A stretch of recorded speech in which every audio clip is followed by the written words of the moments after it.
I'm Arian Mack, and I'm here to welcome you to the opening of our conference on food and immigrant life. This is the first of a rather long conference that goes on through tomorrow, and we're very glad to have you and hope you'll be around for the whole thing. This conference, Food and Immigrant Life, the role of food in forced migration, migrant labor, and recreating home, is the 29th conference in our social research conference series. Social research is the journal of the graduate faculty of the New School, now called, it's had many names. It was originally the University in Exile, started by the first president of the New School, who was an extraordinary man. And in the early 30s, when Hitler began to be on the move, he personally arranged to rescue largely Jewish intellectuals from Europe, brought them to New York, and created what he called and they named the University in Exile at the New School. That was in 1933. And it's a famous moment in not only the history of the school, but in the history of the war. And those initial small group of exiled intellectuals and professors, along with Alvin Johnson, the first president of the New School, decided that that group should have a journal, and that journal is and was social research. I've edited it for more years than I would like to say, but I have not edited it since 1934 when it began. But anyway, in 1988, we initiated this conference series as a way really to amplify the voice of social research, the voice of the New School, and really as a version of public intellectual education. The first conference was in 1988, and it was on a subject the world, and particularly the United States, was seized by, namely the AIDS epidemic, and it was called In Time of Plague, the history of lethal epidemic diseases. And so there have been many since then, and there will be, I hope, many more in the future. Each of these conferences become issues of social research, and the issues are orderable in advance. Some of them also become books, and but they are always issues of the journal. We urge you to subscribe to the journal, or at the very least purchase the journal issue that will follow this conference. The reasons for choosing the topics of our conferences are very varied, but they all relate to issues that we think are of enormous sort of social significance. So we thought this was a good time, given the increasing alarms and appropriate alarms about climate change, about the way we treat immigrants, to look at a subject which put together issues about migration and why people often are forced to flee from where they are born, and sometimes because of famine or war, which makes food scarce. So that's one of the foci of this conference. Another is the fact that the food industry, whether it's through migrant labor on farms or in restaurants, is often the entranceway for immigrants to enter the economic system. And finally, and probably of at least as much important, is the way in which food serves as to maintain cultural identity. It's a very important way, maybe even the most important way, in which people who are displaced maintain their own their cultural identity. So that is why we chose this subject, and like every conference that has preceded it, there are lots of people who we have to thank. And the first person, it's not really a thank, it's the person who made this conference possible with me. He's a treasured colleague, and here he is, and he will talk to you soon. And it is Fabio, I'm going to do this wrong, Parasecoli. I did it right. I always want to do it wrong. Anyway, and he runs the food program at the New School. It has been flourishing since he came, and he is also an enormously literate and many authored. He's authored many books. The one that is about to come out, or soon to come out, is The History of Food in Italy, Place, Power, and Identity. So we look forward to that. And Fabio is speaking at the conference. There are many others also. We got some financial support from the Ford Foundation, for which we are grateful. We got some support from the New School's provost office, but a lot of people at the New School also collaborated with us. The writing program, which, by the way, is hosting a program tomorrow at 6 p.m. It's the final session of our conference, entitled Writers on Food and Migration, at which writers will read from their works. We also are grateful to the New School's India-China Institute, the Vera List Center for Art and Politics, the Center for New York City Affairs, all of these at the New School, and the Global Studies and Gender Studies programs at the New School. All of them helped to make this conference possible. And the person that deserves, I think, my biggest thanks, and probably Fabio's as well, is Roberta Sutton, who it's just invaluable. I mean, she makes these things happen. She gets you to come, and she works very hard to make these things a success.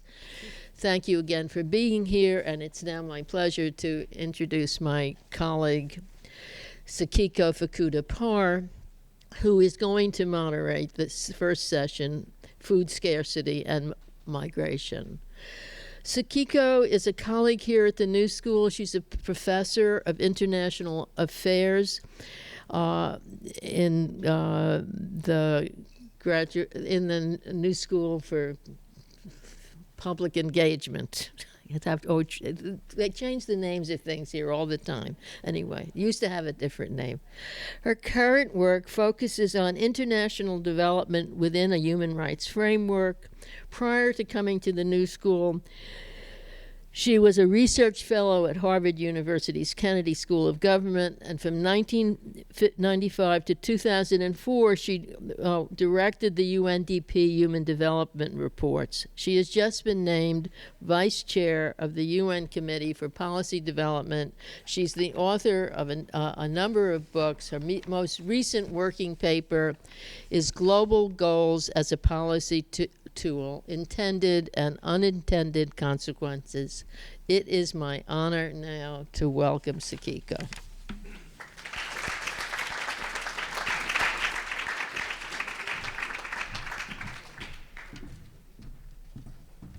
Well, thank you very much for that nice introduction, Arian.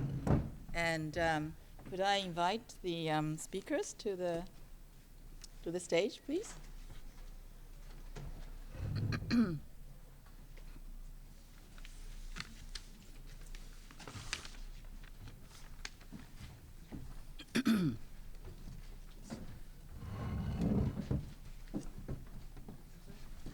Hi. Hi, nice to meet you. Jim Hathaway. Hello. Nice to meet you. So, well, welcome. And it's my great honor and pleasure to be moderating the first session of this very interesting conference. I actually have had the great fun of co-teaching a course with Fabio, and so have learned a great deal about food from him that way by co-teaching this course. And one of the things that is very clear in having done that is that this issue of food is like an octopus with so many different consequences, implications, because it's so central to our lives, and it affects us in so many different ways, and that it's something around through which we can understand so much about life, about societies, about politics, about culture, about media, about economics. So I, as a development economist, am interested in food and food scarcity from the point of view of poverty and food security and economics and policy and things like that. But then Fabio has a much broader historical, cultural, social understanding of it. And so I think this conference and this session in particular, I think brings all of these strands of food and understanding phenomena through the way that food affects human and social processes. So the session is on food scarcity and migration, and we have three papers that all look very fascinating. I'll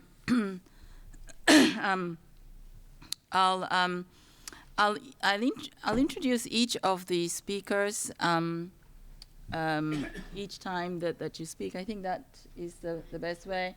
And then what we'll do is, I think, have a presentation and then have a discussion all together, I think, right at the end. We have a fairly lengthy program, which I think will not make us rushed, but I think this would be a way of bringing different strands from the three papers together, perhaps.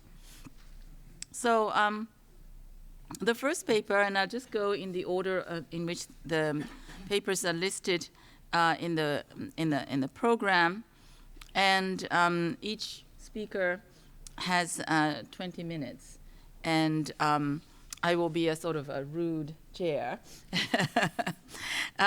So the first paper is by Arup Maharatna, and Professor Maharatna is at the Gokhale Institute of Politics and Economics in India. Previously, he was a professor of economics and head of the Department of Economics at the University of Burdwan in West Bengal, also in India.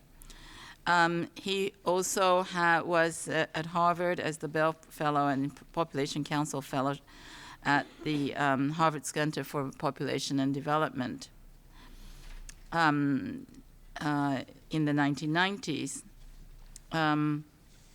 He has written widely about these issues, including Demography of Famines, an Indian Historical Perspective, 1996, Demographic Perspective on India's Tribes, 2005, and India's Perception, Society, and Development Essays and Essays Unpleasant. So I'm very pleased to give you the floor, Professor Maharatna. So it's my pleasure and honor to be a part of this international conference on food and immigrant life. And I'm really thankful to the organizers and the sponsors, and particularly to Professor Mack, who invited me to speak on this topic. Well, the topic which I'm asked to talk about is a bit large or vast. Food scarcity or famine, if we equate them, and migration, individually they are pretty vast domains. If you go through the literature on migration, if you go to the literature on famine, both would give you huge amount of literature. But fortunately, we are interested in the intersection between food scarcity and migration. And even on that matter also, we are going to be specific about a particular kind of intersection, namely, we are interested in what happens to migration if there is food scarcity or famine, but not the other way around. I think the other way around, that question would be tackled in course of this conference by many other speakers and other, for example, when the question of immigrant life, those things would be coming up,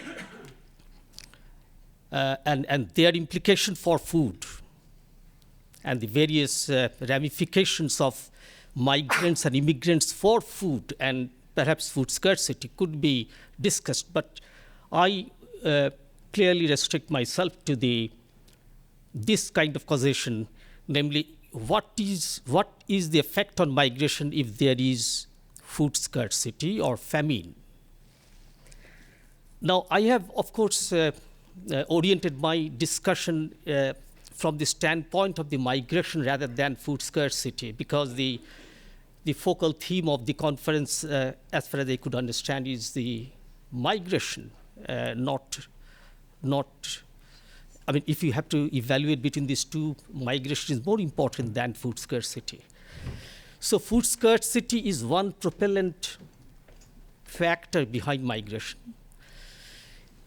So human migration, both intra and international, is essentially response either to a crisis situation as famine, dearth, epidemics, war in the sending region, or it could be opportunities, it could be a response to opportunities in receiving areas for material benefit, even if there is not as such starvation or hunger or famine. But if people of the less well-off areas tend to move to better places, that motivation is also there. Now, in case of famine migration, these two can overlap. People may find it forced to leave. People may choose to migrate to some extent when the scarcity is not that acute.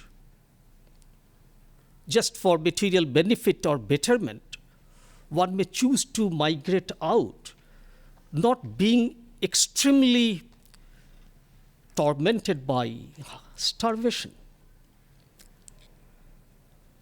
Now, it is difficult to make a watertight compartment between these two motives or motivations behind migration.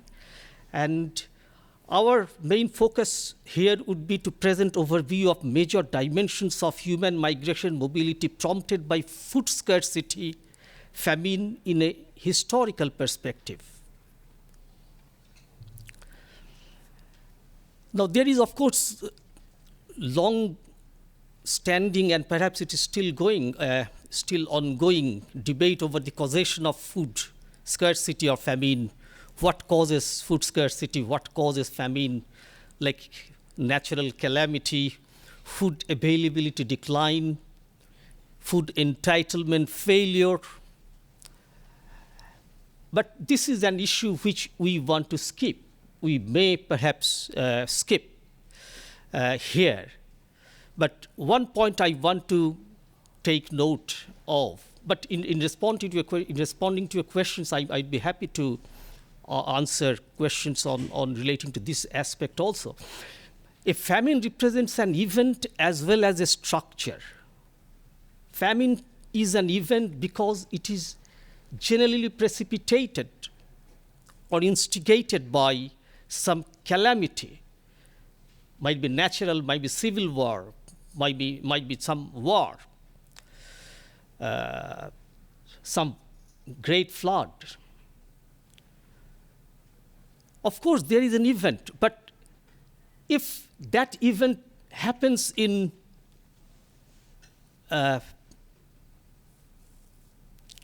US, for example, it would not create famine. But if that kind of flood happens in Bangladesh, in Asia, it would lead to famine because of its backward structure, because of its economic backwardness and already backward structure. So it is not exactly just an event like a natural calamity or, so that point must be kept in mind about food scarcity or famine. Now, although there is a debate about what causes famine, still what happens once there is a famine? On that question, there is less disagreement. There is more consensus about what happens, like starvation, like deaths, diseases, epidemics, population movements, social disruptions. These are the things which generally happen if there is famine, if there is acute food scarcity or dearth.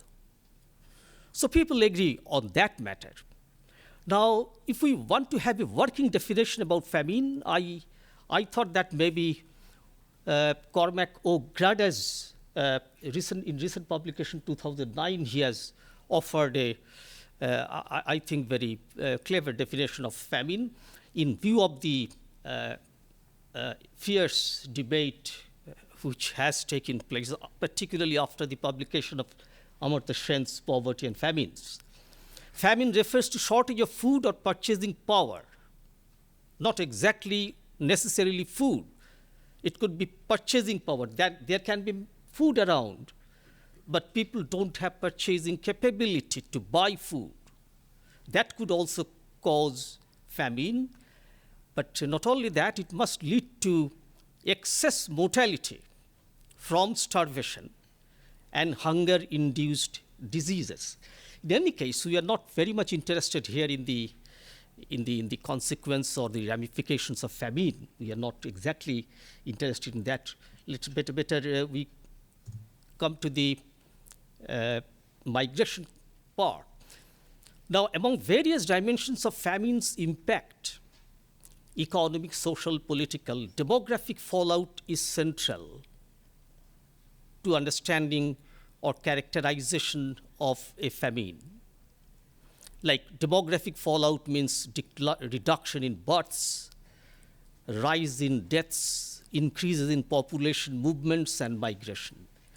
So these are three major components of population change: births, deaths, and population movement if population is not closed. Now, existing global literature on famine demography, so-called, what is called now famine demography, is disproportionately large on the impact of the first two, that is, effect on fertility and mortality. There has been a lot of discussion and research insofar as famine is concerned. What is the impact on fertility and mortality? But what is exactly the impact or detailed impact of famine on migration has been really less researched. There can be no dispute about that. I have thoroughly scanned the literature, and I've really found it a bit disturbing and distressing, of course, to myself being a demographer, and I have worked on famine demography itself, while I have also neglected in my own research the migration part relating to famine. And so has been the case with other demographic analysis by other demographers and other scholars. Now, it is partly because it is assumed that most movement is forced and self-explanatory. So, because famine makes people forced to move out, so there is not much to talk about migration. So better to talk about other things but that assumption is not tenable, because there have been the case where there have been food shortage, people have not moved out, people have not migrated out. Under similar famine conditions, it has been found that people in some places have migrated, while in other places they have not. So it deserves and requires some explanation. But one point is clear, that there is really a special paucity or dearth of data on crisis migration. Like what we have about births and deaths information. On migration, the information and data are not that plenty. It is relatively really scanty. But at the same time, the demographers' efforts and motivation towards innovating new methods and techniques to grapple with migration issue, even when the data is defective or incomplete or deficient, there has been a lack of attention, effort, and motivation on the part of, I should say, demographers to innovate methods for calculating or measuring migration. That is, of course, I found it a bit undeniable. So there should be more research on evolving new techniques for measuring migration when there is famine. In any case, there is considerable multiplicity or complexity of forms, patterns of famine migration, like temporary, permanent migration, age, sex-selective migration, inter-family migrates, short distance, long distance migration, rural, urban, urban-rural migration, various kinds. Now, in historical famines, mainly it took the form of wandering or vagrancy, and that used to be a last resort. There is not much to do anything else, I mean, other than just, it is more of impulsive, reflexive, compulsive action. In the past, it was more so in the past because that time traveling was very difficult and people did not find that was a very good option to move out because transport infrastructure facilities were at a very rudimentary stage. And that can be illustrated by the great famine of Irish famine of 1864-51 when about 1.5 million immigrants left Ireland and came to US. Now it was proximate to sea and they were familiar with the sea voyages, and they in the wake of famine they left Ireland in organized way, and long voyages they were familiar with, they were on the sea shore, and so it showed how immigration or movement can be an important survival or response on the part of population in the case of famine. That has been best illustrated by Irish famine. Now, subsequently, growing transport, economic diversification made migration increasingly survival strategy, coping strategy, rather than last resort.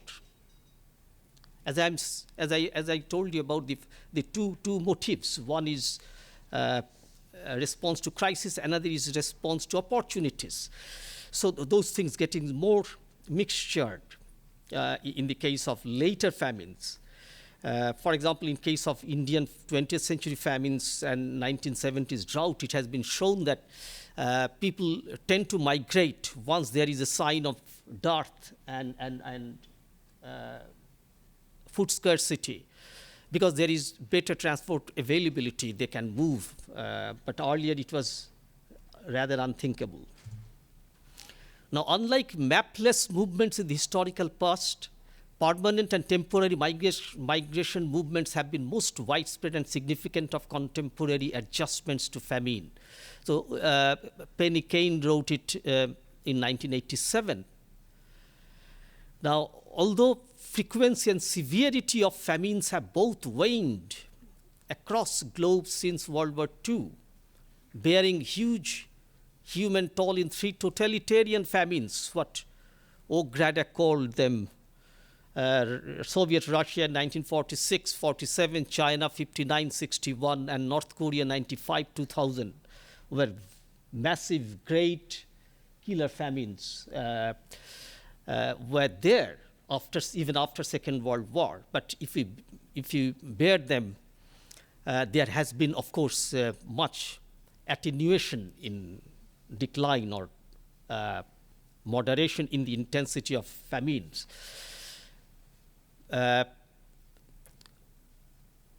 But, of course, Africa and parts of Asia are still very vulnerable to famine, and particularly in the sense of the structure. Their economic structure is such, any small natural calamity or event can bring in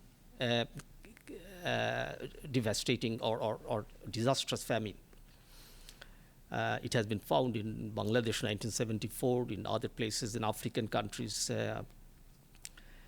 And global population movements evoked by crisis-like situations have not been on decline over the recent past, though the intensity has declined, but population movement has not been on decline, even the crisis movement. And I could, in my own study with Tim Dyson, I studied the Maharashtra and Bihar droughts in 1972, 73, and 1967, 68. And we could show that Bihar was least backward in terms of infrastructure, transportation, and those facilities. So people could not move. So the mortality was highest, mortality increase was highest in those districts of Bihar where severity of drought was highest. But it was unlike what happened in Maharashtra, where transport facilities were better. People could migrate and move. So mortality happened in those districts which were least affected by drought, because people wanted to move in that districts and died there. Unlike in the past, contemporary incidents of starvation and health crisis have been precipitated by complex coupling among major social unrest, civil war, weather, environmental aberrations, political turmoil, AIDS epidemics, what is called nowadays complex emergencies. In contemporary Africa, famine combined with civil war has been a prime cause of mass population movements. Unlike past, contemporary food scarcity is met with wide, quick media publicity and international attention. It is again a contrasting feature vis-a-vis past. And that leads to interventions, food and medical aids from states, donor and multilateral agencies, which in turn leads to flights to refugee camps, relief camps. Ultimately, things become as if flight of people can be cause as well as effect of famine. I mean, that is typically what has been the case in case of African famines. In contemporary African famine, flights of famine victims share most of the characteristics of refugee flows. Thank you. Need for international aid. It was not so earlier. It's relatively new, a new point, new aspect. Many migrants and refugees did not land up in refugee camps run by multilateral agencies, but they spontaneously settled in border areas with help in varying degrees from their host governments, from NGOs, local people, and relatives. And it is important to note that it was not necessarily the case that those who were on least help from international agencies were most vulnerable. No. Those who chose to settle spontaneously on their own outside the relief camps, they fared not necessarily worse. And they managed to scrape a living either from land or from informal employment. Now, notwithstanding limited research and data and all that, a couple of points can be just mentioned. In nomadic groups, famine-induced migration is largely from rural to urban areas, and usually of entire family and permanent type. But in case of sedentary farm households, the mobility is often temporary, with males aged 15 to 44 years leave homes for employment and income. In any case, there is great likelihood of disruptions of family unity and related social matters and institutions. I'm talking about right now African recent past famines. Just so concluding comment. So what is going to happen or looking ahead? So what I thought would be right to say is, it could be an informed inference that food scarcity and fury of famine would fade away further in not too distant future, assuming improved governance and peace. While this could eliminate famine migration almost entirely, the migration motive or response for a better level of living or well-being would not die down soon, especially as long as uneven growth and prosperity levels across national and international space would remain stark enough. So it is not exactly being forced, but the tendency to move out to better place, a place where the food is more, that would not die down soon, so long as there is discrepancy. Finally, I want to say just I have made three major omissions. I have not talked about the Americas, the migration in Americas, which should be, I think, come up very heavily in the next sessions.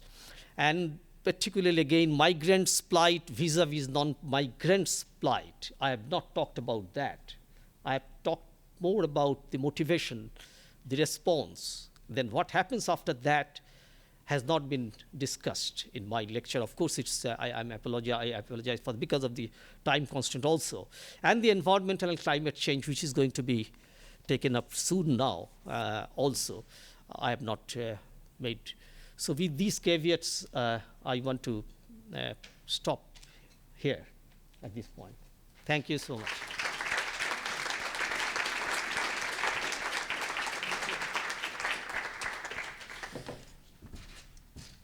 Thank you very much.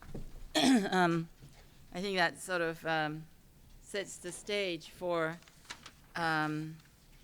other papers, I think, and the rest of this session. So the next speaker is Coco Warner, and she's going to talk about climate change, food, and livelihood insecurity and human mobility, new findings and implications for policy. Coco Warner is the head of the Environmental Migration, Social Vulnerability, and Adaptation section at the United Nations University Institute for Environment and Human Security. She researches risk management strategies of the poor in adapting to changing environmental and climate conditions. She directs 3 research tracks at the UNU related to adaptation: the use of risk management and risk transfer measure, social resilience and environmental change, and environmentally induced migration.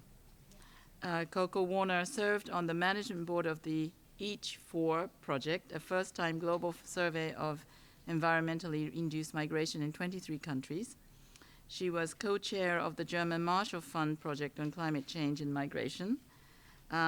She helped found and is on the steering committee of the Climate Change, Environment and Migration Alliance, and works extensively in the context of the UNFCCC climate negotiation and adaptation, particularly in risk migration and risk management and migration. So I think she's very much at the cutting edge of all of these debates and studies. So over to you. Thanks very much. It's really a mouthful. Thanks very much for your kind introduction. Hi, everyone. My name is Coco. I'm with United Nations University. And just in terms of resources for this talk, I have a bunch of hard copies. Well, actually, they're not a bunch. Each one of these is a different study that we've completed and launched in December of 2012. All of these are available online. We have 8 case studies and 1 summary study. And so I just wanted to show you these. That's kind of the basis of what I'm talking about here today. And thanks very much for your lovely introduction. You set the stage for some of the things that I'd like to talk to you about. We could spend so much time discussing these issues, and there's an emerging scholarly and practitioner body around these things, but I'll cover what I can today, and I hope that we can continue the discussions. Thanks also for the kind introduction, I beg your pardon, kind invitation. You've all heard about climate change. What does climate change mean for you? It might mean Hurricane Sandy. It might mean, in the United States, 3 years of rather unusual and harsh weather. It might mean a number of things. Some people talk about sea level rise. Some people talk about desertification, drought. But what does that mean for you? And what does it mean for migration and food? Well, over the past 7 years, we've been doing research on links between human mobility and environmental change. And the environmental change that we're really interested in is climate change. But climate change is big. It's the whole Earth system. And so to break it down a little bit, what these relationships mean, we've tried to look at specific kinds of things like, when does the rain come? Does it come too early or too late based on historical trends? Do you get too much rain all at once and then nothing in between? What farmers like, for example, is rain that comes a little bit at a time and at nighttime. And we're finding that worldwide, the people that we've talked to, which is about 6,000 now, over the past years, have told us that they observe changes in the weather patterns, and they watch the weather. They have farmers' almanacs and stories that they pass on from generations to generations, and they think things are changing. Well, I'd like to tell you some of their stories, and it's all it's all documented in here, but they're real people behind all of these stories, real names, real families, and it's not only about the families, it's about the people that they send out to find food or to find money to buy food, which for the people that we've been working with in all of these communities around the world, that's a primary motivation for migration. This is a subset. Migration happens for lots of reasons, and it's complex, and all of you know all about that. But the story that I'm going to tell is about the linkages between weather, or the climate, food, and households' choices to use mobility, like migration, as a way to manage those risks. So our research question was, under what circumstances do households use migration when they face challenges like food insecurity and livelihood insecurity, and that's related to the weather, in this case, rainfall variability. Well, these studies right here were undertaken in these 8 countries. We have lots of other studies, and as I said, it's a growing body of research. So the empirical field-based research is growing, and that's an exciting kind of new development in this line of research. Well, what matters to affected households? I loved this. Most of the time when I put up this graph, people go, oh man. Like, oh, this is going to be really bad. But it's very, very interesting. This is our research frame. And I'll talk you through it, but there's a story behind this awful graph. You probably hate all of these arrows and can't make sense of it, but you will. The maroon-colored big squares, those are our research variables. So we're trying to figure out what's the relationship between rainfall variability and food security and migration. So our independent variable is the rainfall. What's interesting about this is usually when I come and talk to people about climate change, they make the association of rainfall variability and migration. And a lot of times you don't think about what happens in between, and that's essential. You have to understand how the system works in order to know how do you help people. Because the policymakers, the national governments that we work with in things like the climate negotiations, they really want to know, so I like your story, but what am I supposed to do at the end of the day? Because I've got all these people who are hungry, or people who might move, and it's my job to help them. So go and do your research, but tell me, what am I supposed to do? And so we took a look at this system, and the story goes like this. And it won't be surprising at all. Let me just go. Now, I won't bother you with this graph anymore, but that's what's behind our research. Okay, I hid my slide, so I'll stay on this graph. What people have told us, if we look at rainfall variability, all over the world, people are telling us things are changing. The weather is kind of strange. Nighttime temperatures are higher than they used to be. And you know how they know that? Because trees flower differently and trees bear fruit differently than they used to. Farmers really know. If any of you have gardens, you really watch. You know what's going on with your tomatoes or your zucchinis, or it's even much more important if farming is your livelihood, or fishing. So you have all of these things. I mentioned a couple of things. Seasons are changing. The rainy season comes at different times. In some parts of the world, if the rainy season comes 2 weeks late, and if you have a bimodal cropping system, you might not get to your you might not get your first crop, because maybe when the rain does come and you plant your seeds, if you want to harvest those seeds, it will affect your second crop.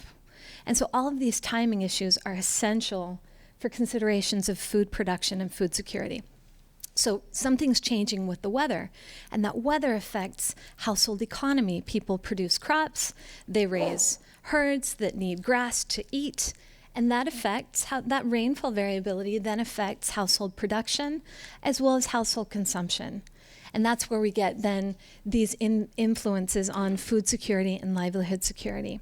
When households face trouble there, they have to manage that risk. And people all across the world do lots of different things to manage risk. They eat less. A lot of times you'll see women eating less and giving the food to their husbands or their children. That's very typical. Sometimes, if there's less food to sell, parents will say to their children, okay, don't go to school this semester. We'll get your tuition soon. And for those of you who are students, you know what that means. It really affects your life.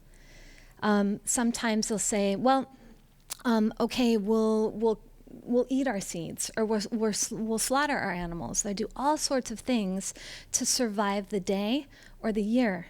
But over time, they're not getting ahead. So those are some of the things that we see. Migration is also one of those coping mechanisms. They'll send out the head of household to find food or money to buy food, as I said. Well, here's some of the key insights, and I've just kind of gone through them. Rural people perceive changes in the weather. We're confirming those with local as well as local Met data as well as satellite imagery. The sign is always consistent. Nighttime and daytime temperatures are rising on average over time. Precipitation patterns seem to be changing. It affects food and livelihood systems. And the key thing that we brought to the table with this research is we're starting to be able to unlock the question, so is migration a good thing or is it a bad thing? Does it help? And Arup, I really appreciated, because your study also touched on this, does mobility help people become more resilient and less sensitive to these shocks that affect the food production that's so important to them? Or does it make them more vulnerable? And I'm going to tell you the answer to that question in a couple of slides. So here's the big question. Now let me tell you a couple of stories. For each one of these 8 case studies, we have a little map and then like a 100-page report and more stuff than you want to know. Overall, for this particular study, which was financed by MacArthur Foundation and Ford Foundation, by AXA Group, we have a survey of 1,300 households, and that's where this data comes from. Well, the story in Peru is an interesting one. In Peru, mobility depends on elevation. And here many of the households that we surveyed use mobility to enhance their food security. They go short distances to a nearby city, and they have diversified their livelihoods, so they're less sensitive to rainfall because they don't only rely on farming as their main source of income, so they can actually buy food. They don't only have to grow food. So in some cases, mobility can enhance resilience. Let me tell you the story of Cabricán, Guatemala. Guatemala is not a food insecure country. They export food. You eat food from Guatemala, good food, like these little vegetables and fancy stuff, great. But where we were doing our research in the mid-highlands in Guatemala, people were growing beans and rice. The variety of beans and rice, did I say rice? I meant maize. So they were growing beans and corn, and the kind of corn that they were growing was particularly sensitive to changes in the weather. And they were having a lot of trouble with drought and extreme rain and hail. And there were other maize varieties, but they were high protein maize. And they like soft tortillas. And if any of you are bakers, you know that soft, like, how do you say it? Flour with low protein that's like the good stuff, but it's not as nutritional. These people had very few, if any, opportunities to diversify their livelihoods away from farming, and they were trapped. They aspired to migrate, and many of the younger people that we talked to said, "Oh, I'd love to go to the United States. I'd love to go to New York City," and they had ideas, but their aspirations and their realities were so far apart, and they were not able to migrate. Trapped populations. I, again, really appreciated your mention, Arab, of people who were left behind. In Vietnam, the story looked a little bit different. In Vietnam, people migrate when they have trouble with the weather. These people that we were working with, they're agricultural communities, and they don't have access to very much education or things that would allow them to diversify their livelihoods. And so you would have families, if there was too much rain or too little rain, in Vietnam mostly too much rain, if they had too much rain, they would send migrants to other agricultural areas. Now, if any of you know the Mekong Delta, they're starting to have trouble with salinization in the water as well as the soils.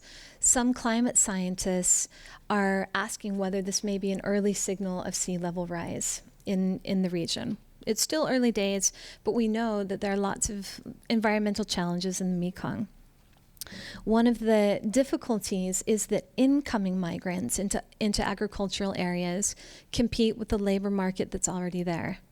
And another interesting thing related to food in our Vietnam case study is that the local households are sending rural labor to another part of the country to work in agriculture to earn money, to export rice, but they're not growing the food themselves.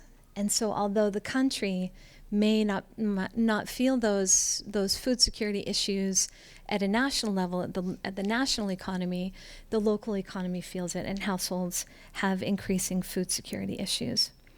In Bangladesh, the last story that I'll tell you in this format, that migration is, in many, many different cases of migration, has a distinct gendered aspect. In Bangladesh, as in many places, migrants are heads of household and they're male. And when they leave, the women who are left behind face social stigma, sexual harassment, double burdens. In some cases, if the men don't return, they become trapped because they have so many different burdens that they're dealing with. So there are all these many different aspects. And if you remember the initial question that I asked, so is migration a good thing? Does it help households reduce their sensitivity to adverse shocks of life, like bad rainfall? Or is it something that helps them? Well, we found that the difference is in resilience and vulnerability. And let me tell you what that means. Those households that all of the households that we surveyed were poor. They all had very little land, usually 2 or less hectares. But this green, we saw there was a spectrum. And the answer to the question, by the way, is that resilient households use migration in a way that enhances their resilience. So they send out a migrant. Usually that migrant is early 20s. That migrant is a male or a female, usually has 3 to 5 years more education than their parents. And when they go out, they earn money and they send back remittances. And the families use those remittances for education and other kinds of livelihood diversification and investment in their businesses. And bit by bit, they're getting on with the process of development, and it's terrific. That's exactly what you want to see. So although you have these climatic stressors, migration can be a very positive thing for those individual households. Both, now I don't know the fate of the migrants. I think that will be discussed in other talks, but for the households left behind, it can be a great thing. We're happy to see that.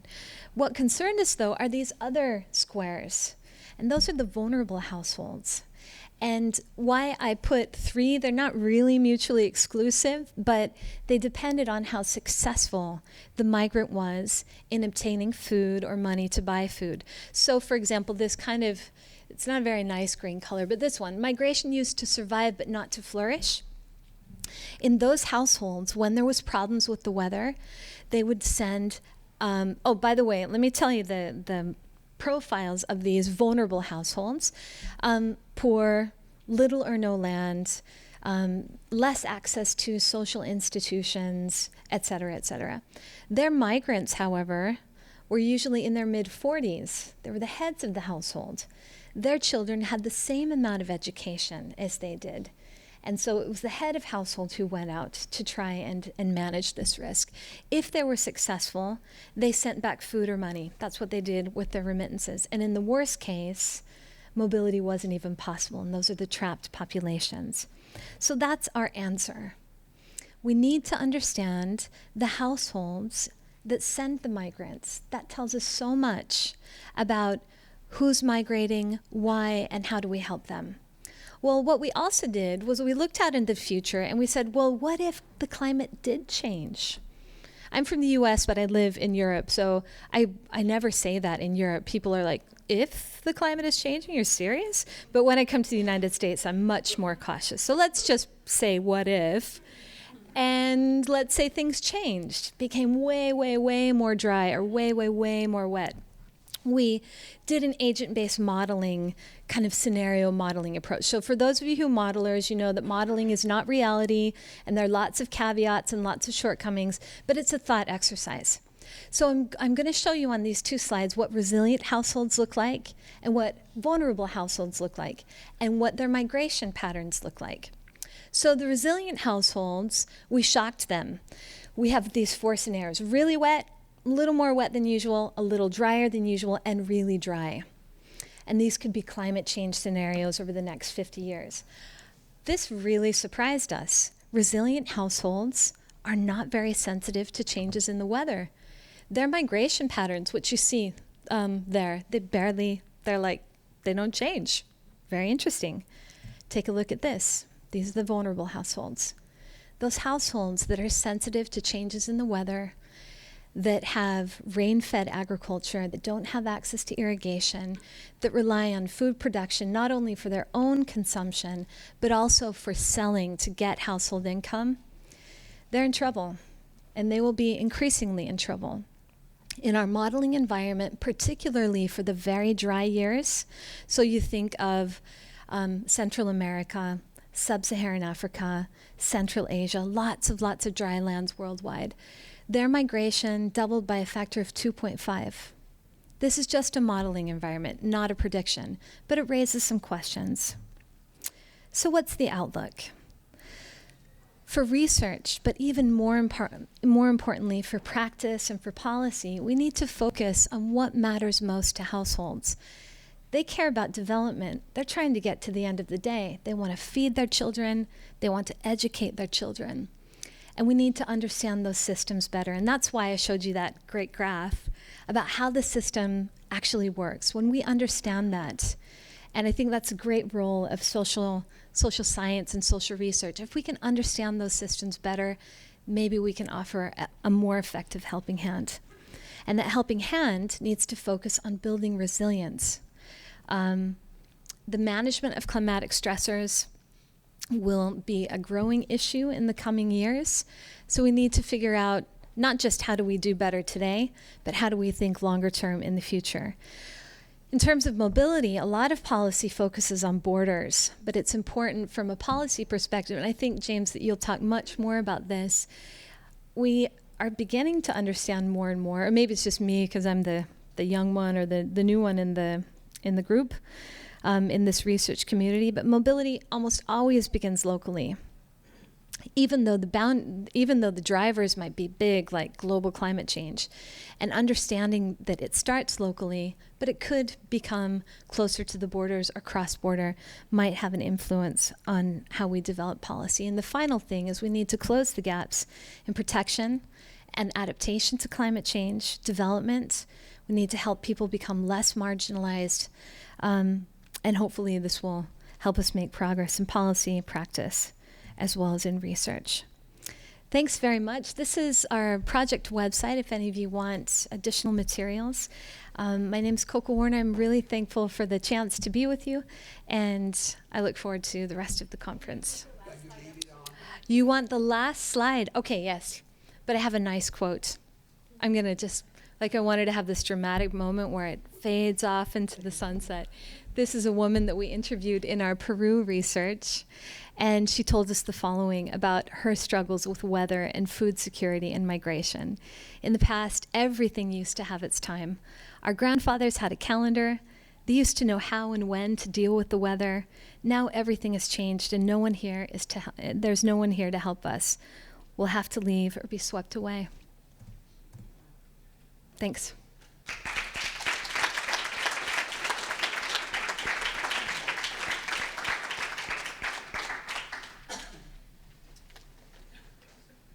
Well, thank you very much. Our next speaker is James Hathaway, who will be talking about international refugee law and the right to food. Professor Hathaway is professor of law and founding director of the program in refugee and asylum law at University of Michigan Law School. He is also distinguished visiting professor of international refugee law at the University of Amsterdam and professorial fellow of the University of Melbourne. You must live on an airplane. His publications include more than 70 journals, a leading treatise on the refugee definition, the law of refugee status, 1991. Second edition out this year. An interdisciplinary study of models of refugee law reform, reconceiving international refugee law, 1997, and the rights of refugees under international law, 2005, which was winner of the American Society of International Law's Certificate of Merit. He is counsel on international protection to the U.S. Committee for Refugees and Immigrants, and is a founding patron of Asylum Access, a nonprofit organization committed to delivering innovative legal aid to refugees in the global South. Well, thank you very much. I feel like I should be saying, and now for something completely different. Because to this point, we've been talking about why people migrate, how they would choose to migrate as a survival strategy. And my job as the lawyer, the token lawyer on the panel, is to tell you why they can't. And this is the inconvenient little thing called sovereignty. I was struck by a rip story of referencing the Irish potato famine, mid-19th century, before we had border control.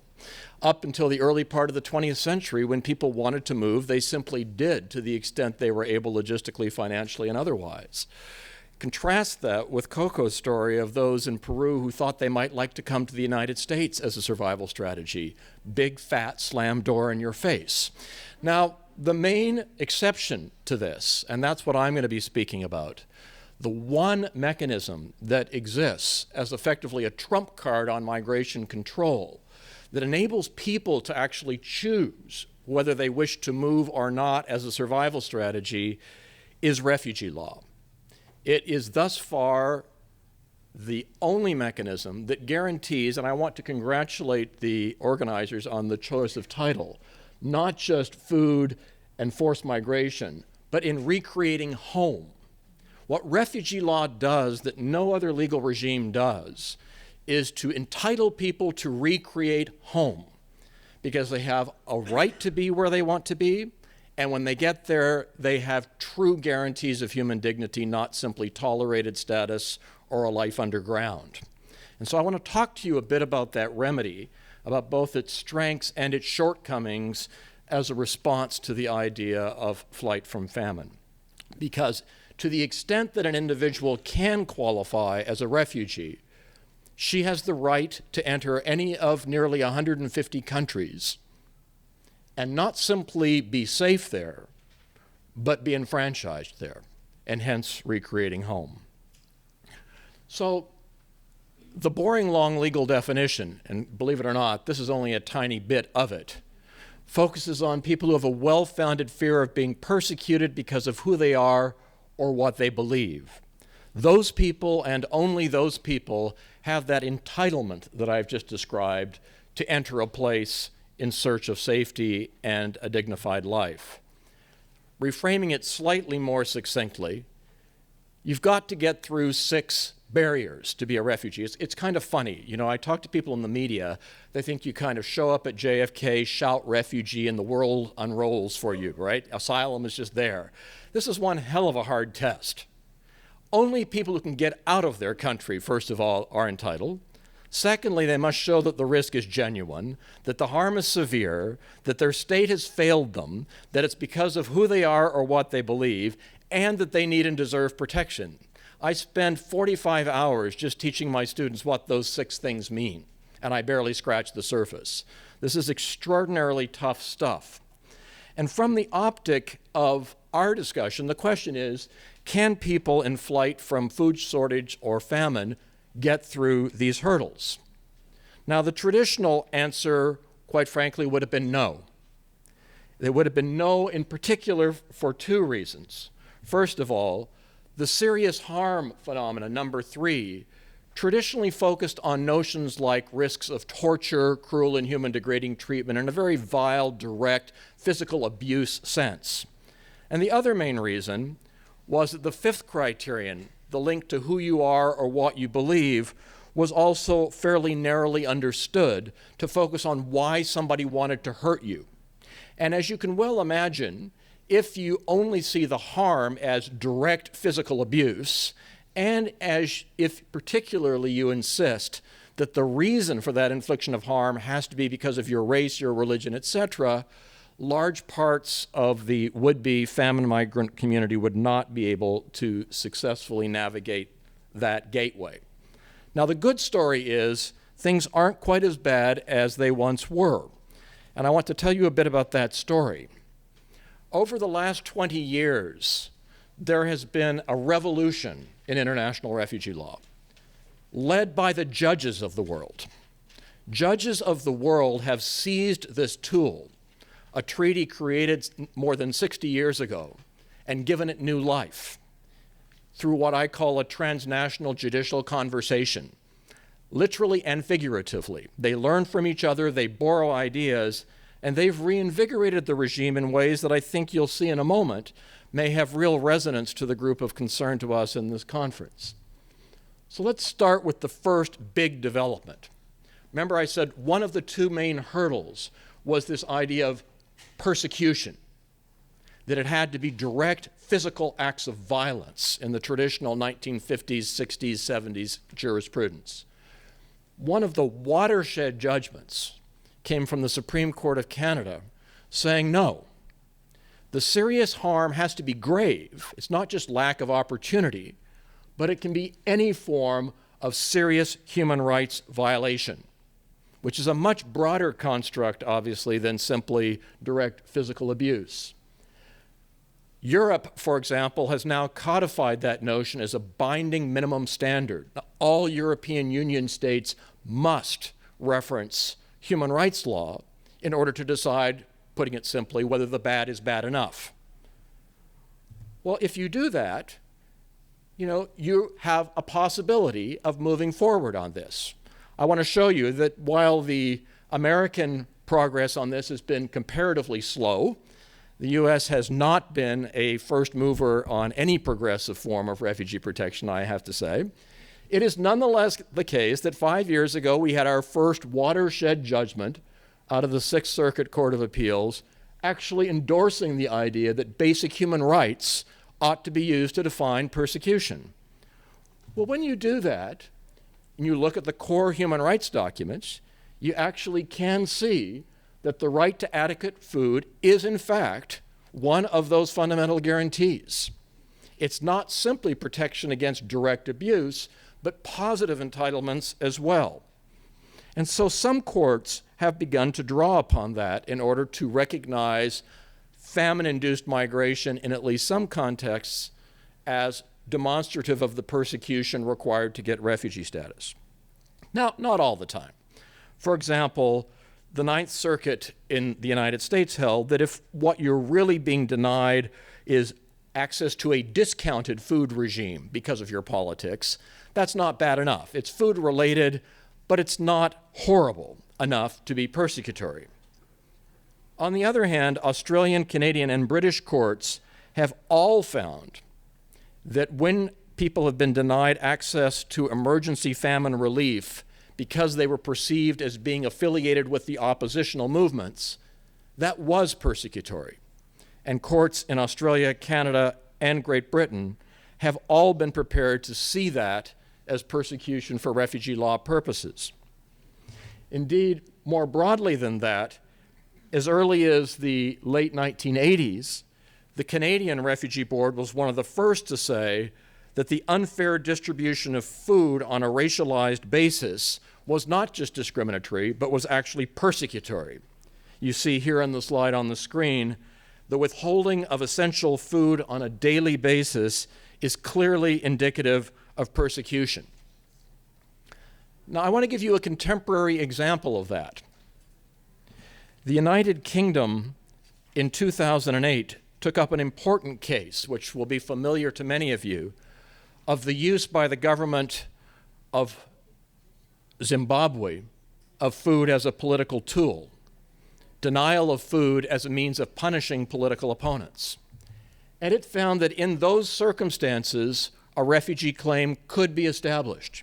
Again, on the screen, the discriminatory deprivation of food to perceived political opponents, taken together with the disruption of efforts by NGOs to distribute food by means of the ban imposed by the government, is persecution.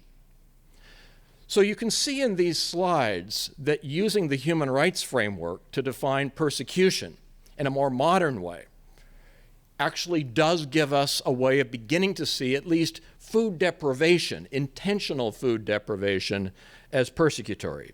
Now, we're still fighting this battle in the US. I hate to tell you, our main case law still says, what is persecution? Believe it or not, it actually says it's something that we see as really bad. Now, and in the eye of a judge with the wisdom of Solomon, you get here. But in the eyes of a judge with less pure motives, you don't get terribly far.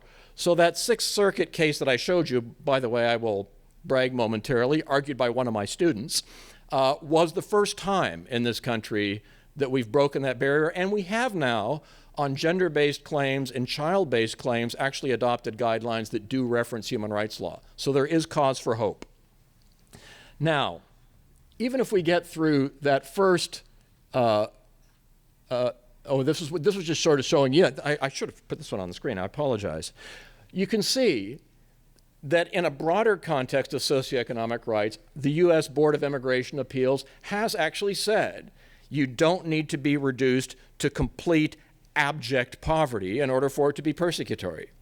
So I want to sort of give you at least a sign of hope here that there is a possibility to move forward on the persecutory side. All right, if we get there, the other main problem I mentioned to you is this fifth criterion. You have to show that the risk of persecution is because of who you are or what you believe, your race, religion, nationality, social group, or political opinion. Traditionally in the US, we've said, why does the guy with the stick want to hit you? And if you couldn't prove that it was because of your sex or your religion or your race, you would lose. Now, we've actually made some progress on that front as well, and I want to share with you the leading case on this from the UK House of Lords. Suppose the Nazi government did not actively organize violence against Jews, but pursued a policy of not giving any protection to Jews subjected to violence by neighbors. A Jewish shopkeeper is attacked by a gang organized by an Aryan competitor. The competitor and his gang are motivated by business rivalry and the desire to settle old personal scores. Is he being persecuted on grounds of race? Now, if you took the classic American question of why did the guy with the stick want to hit you, what's the answer? You lose. Because the guy with the stick wanted only to get money and to settle old personal scores, not to hurt you because of your race, religion, nationality, social group, or political opinion. What the British House of Lords did in this judgment was to say exactly the opposite. In my opinion, yes. Why is that? Because an essential element in the persecution, the refusal of the host state authorities to provide protection, was on the grounds of race. One answer, the narrow American answer, would be to say that you were attacked simply for business reasons. But the right answer, now embraced by most of the rest of the world, is that you were attacked by somebody who knew you would not be protected because you were a Jew. Can you see that development? So in other words, the factor can either be the reason someone wants to hurt you or the reason the state won't protect you. That, it seems to me, is a really important element for us in thinking about famine-induced migration. There will be some cases like the one I showed you a moment ago where they actually do want to punish you for your politics. Those are the easy cases. But there will be many more cases where the government will simply say that because you come from a politically dissident community, because you come from a racially different community, because you are part of a group set apart, you are not worthy of their protection. They will not provide you with the relief that is provided to others. Those cases, under the paradigm that I showed you a moment ago, would all be accepted, because the motivation for the withholding of assistance is as important as the motivation for the doing of the harm itself. And again, in the process we run at Michigan of actually codifying these guidelines for judges around the world, you'll see that we've said the causal link can come either from the intent to harm or the intent to withhold protection. And this has now been accepted by most courts around the world. Indeed, by one court, which very much like the American Supreme Court, always took the traditional narrow view that if you couldn't actually prove what was in the brain of the guy who wanted to hurt you, you would lose. I mean, how the hell do you do that, by the way? You know, there have been cases where somebody gets broken into in the middle of the night. She has the crap beaten out of her, and, you know, the guy didn't leave a calling card saying, by the way, I really wanted to beat you up because you are black, right? Circumstantial evidence has not been well received in this country. Other courts have moved away from this, and here's where I think there is hope for America, because Australia had exactly the same philosophy as the United States did. The Chief Justice of Australia in 2002 broke the mold and said, wait a minute now. Persecution is the act of inflicting the harm, but the act of inflicting the harm is not unidimensional. Somebody wants to hurt you, somebody won't stop the hurt. It's the combination of the two that is the persecution. And this is a theory that I think could very easily be read into the understanding in American law and what we ought to be doing. So where does that then leave us, right? Well, if you then think about it, people who are in flight from famine-induced harm, to the extent they can leave their country, do meet the first criterion. Is the risk real? You bet. The empirical evidence, as we've just seen, is strong that the harm would accrue. You've seen how we can actually begin seeing it as relevant serious harm by focusing on human rights, including the right to adequate food. The fact that the states can't respond adequately is what indeed induces the migration. If they did, they wouldn't be moving. The link to one of the 5 factors could be provided either in the direct sense of the Mugabe's food deprivation or in the sense of an unwillingness to help a minority community. And there's no argument that these people are entitled, number 6, to protection elsewhere or are serious criminals such as they oughtn't to be protected. So if you actually work your way through the elements, today, as opposed to 20 years ago, at least a subset of those who would flee famine ought to be recognized as refugees. Again, a subset, not all, but those for whom the harm is grave and those for whom there is at least an element of discrimination in the infliction of the harm or the withholding of protection from that harm. Not all, but many. And again, the Mugabe example, I think, is quite a poignant one of a population that is effectively being starved to death by virtue of their politics. So in fact, refugee law today, as opposed to 20 years ago, actually does provide a sense of an option to let people do the moving that they need to do in order to survive. So why should we care? And I want to end where I began with this. Let me return to that point. Refugee law is not just about keeping people alive. Yes, it is about that. Some people, if you know anything about refugee law, they know the duty of non-refoulement, as it's called, the duty not to send a refugee back. And that's all they talk about. That's Article 33 in the Convention. The definition is Article 1. You can do the math. There's 31 things in between. And those 31 things are extraordinary. I want you to see what you get as a refugee. Refugees get not only the right to escape, to be accepted, to be sheltered, but they get a clear catalog of civil rights. Most importantly, they get a very powerful bundle of economic rights. They get stronger rights to work, for example, than even citizens get under general human rights law. Refugees get the only binding right in international law to own private property. No other citizens even get that right under international law. And finally, refugees get rights of solution, which include a duty on states to consider them for naturalization. Not necessarily to grant it, but to consider it in good faith. Now that's why I think this development is so important. Because what we're actually seeing here is that if refugees, if persons in flight from famine are treated as refugees, it's not a question of living in the shadows. It's not a sense of going underground and hoping you won't be found. It's not having to hide in the margins. It's the ability to do exactly as the organizers suggested, to recreate home. You have the right to start over in dignity in any of 150 states, not to feel that your life is on the margins, but to feel a sense of enfranchisement. And so I think this is the powerful place where law can actually play an auxiliary role in ensuring that those who need to migrate by virtue of famine actually find a response that's truly one of dignity. Thanks for your time. Well, thank you very much for three really fascinating but disparate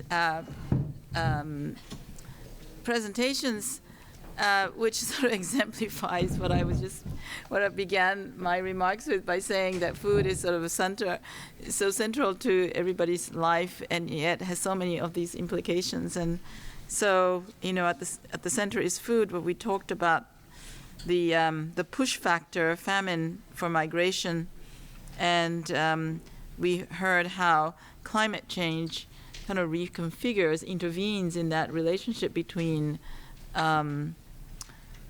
food, famine, food scarcity, and migration. And then we heard about the legal barriers and about to migration, and how the right to food actually is being used as a way of, as a very important argument for making mobility possible. So I'd like to open the floor now for a discussion, and we have a good hour.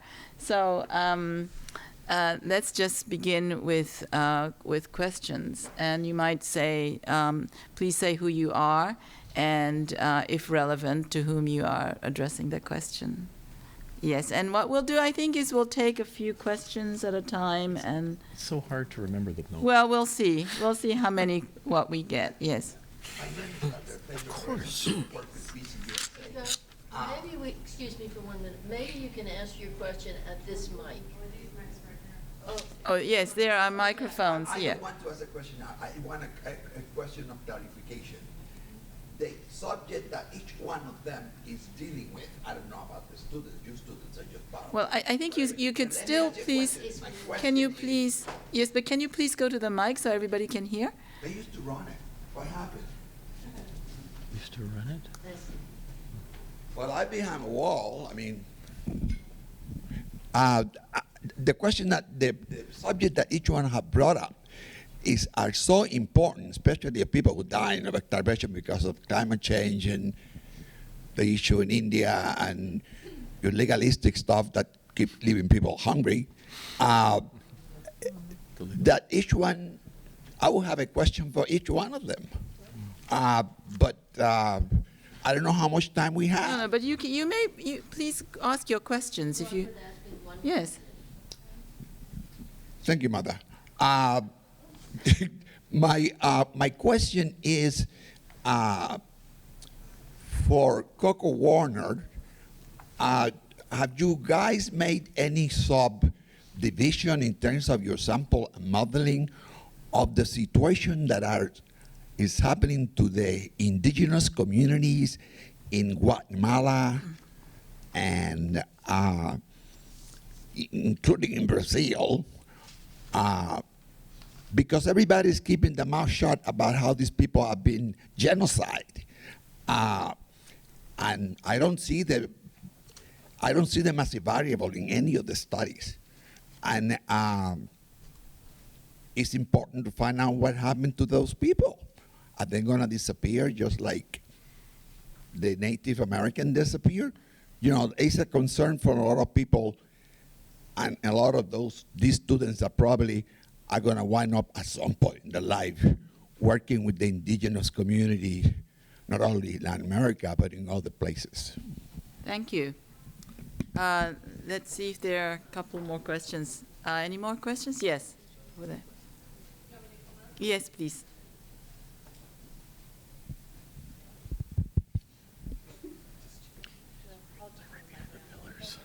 Okay. Hi. My name is Leanne Tori Murphy. I'm a paralegal with the Worker Justice Center in upstate New York, which primarily serves farm worker communities in the state. My question is about to James Hathaway about using famine as a grounds for refugee status. And I'm just curious because a lot of people's food scarcity seems to be based in poverty, maybe more so than famine or in a more widespread way than famine. And I'm just curious if refugee status can also be applied to those situations. Thanks. Okay. Yes. Yeah, my name is Lars. I come from Copenhagen Business School, and I have it's more the question of definition of what should be understood by famine, because I think that Maharatna, he had a very hard definition that it should be connected with death. To definition of famine should be connected with death. I don't got the name of your reference, but it looks like when we have heard the last presentation that it's much more differentiated what could be understood by famine. Mm-hmm. And then my question, as a reflection question to you all, in fact, is how or who determines the definition, the significance of the definition in the concrete situation? I think we could take this round of questions. Mm-hmm. Yeah? Okay. So, well, maybe we could go in any order you like, actually, but yeah. Okay, we'll go in chronological order. Yeah. Thanks very much for the first question about whether or not we specifically targeted indigenous communities. In this particular research project, we did not. Our sampling was, if you're interested, I can show you our criteria, but we were really interested in going to places that had rain-fed agriculture, and then we had a bunch of kind of criteria. Indigenous populations weren't our specific sampling criteria, so I couldn't give you any pure feedback about that. But what I could say is that in Guatemala, as you intuited, most of the communities that we worked with, if you looked at the scale of from kind of the Hispanic, Europeanized Guatemalans in the indigenous, they were very much on the scale of indigenous communities. Also, what we did pick out in our survey was the importance of social connectedness and access to both political, formal, and informal institutions. And indigenous studies is not my specialty, and maybe it is for some of you, but we found social isolation to be a very important factor in resilience and vulnerability. And for those of you who know about indigenous communities who have worked with them, that might resonate with some of your work. It's a great question, thank you. Yes? would you like to? So on the question of the relationship between poverty and refugee status, it's a complex one. Let's be clear, I'm not suggesting that being poor makes you a refugee in international law. It doesn't. The courts have been emphatic on that. But as I always like to say to my colleagues and students, don't ever answer the question reflexively. Look at the 6 elements and work your way through it. The human right in question is the right to an adequate standard of living. Food is just a subset of that. And so a person who has been deprived of an adequate standard of living, what we might colloquially refer to as a poor person, may well, by virtue of that poverty, be able to point to a relevant human right being at risk. What I would suggest, and this really ties in nicely with Coco's presentation, is that people who are poor tend to be more vulnerable and hence more likely to experience the deprivation of an adequate standard of living. The tricky part is not that element. The tricky part is what I call the nexus criterion. It has to be for reasons of your race, religion, nationality, social group, or political opinion. If you have been reduced to a point of inability to meet your basic needs by virtue of your race or your religion, then yes, those claims have been successful.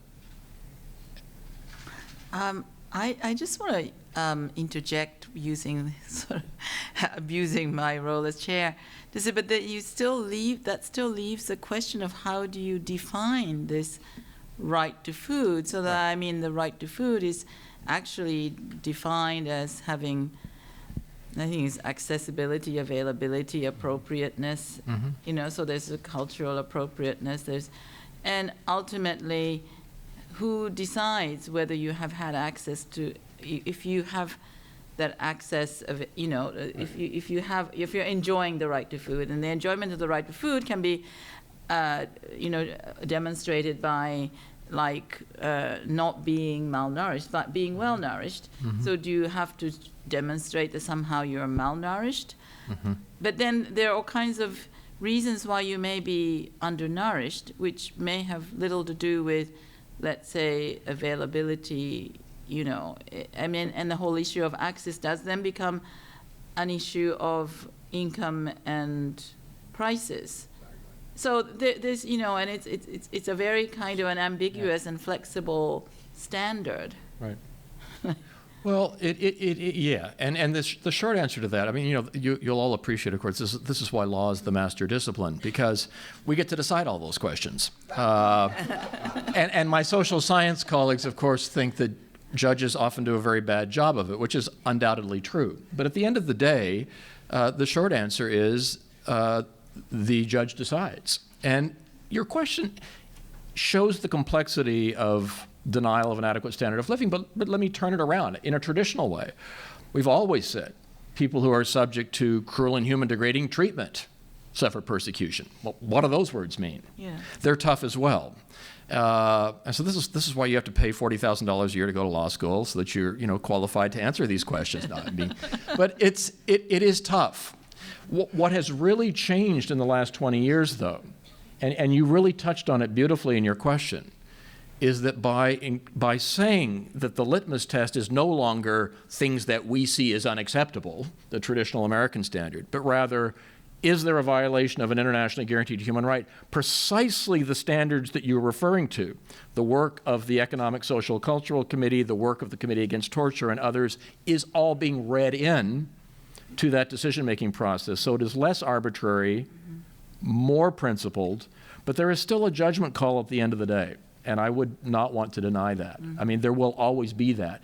But my whole career has been focused on trying to delimit the scope for that subjectivity so that it is accountable to the maximum extent possible, but recognizing that at the end of the day, it's not 100%.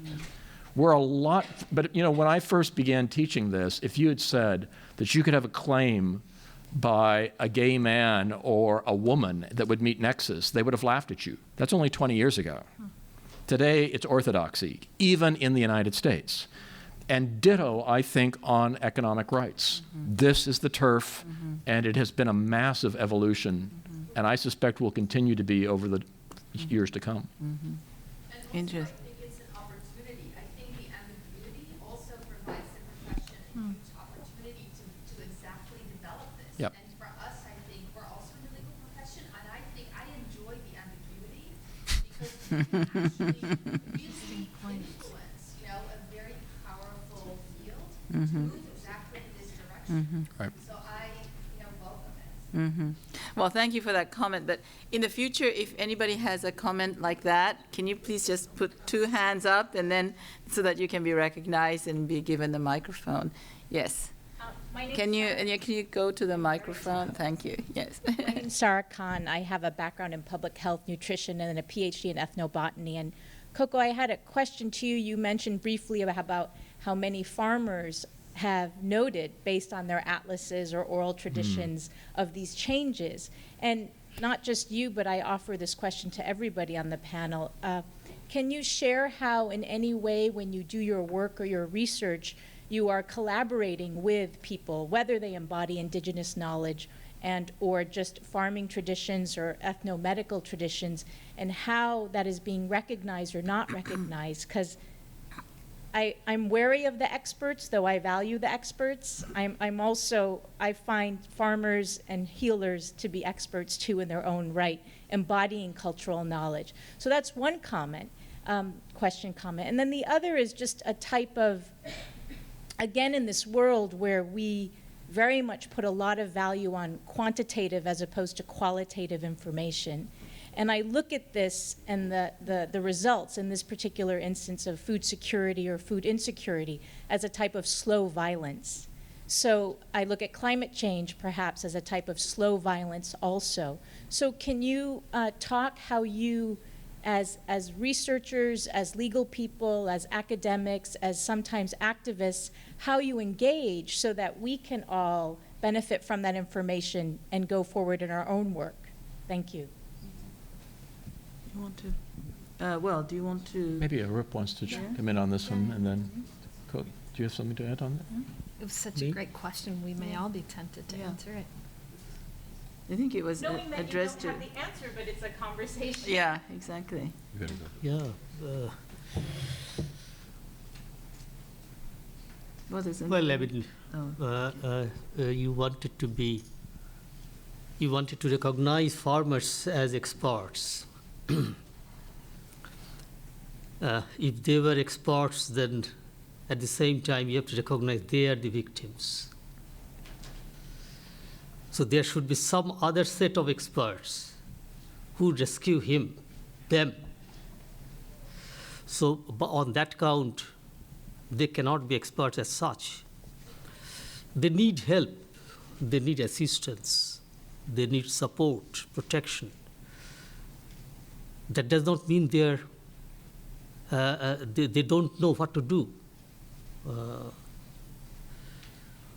Anyway, so that is one point on which I have my own reservation about these kinds of academic research, trying to incorporate deeply the subject of research, what is being researched, and they themselves do the research and that kind of stuff. So I do hold the view that there should be and should be one protocol level or formal level division and distinction between what a typical academic researcher is doing and what his subjects are thinking and believing or perceiving.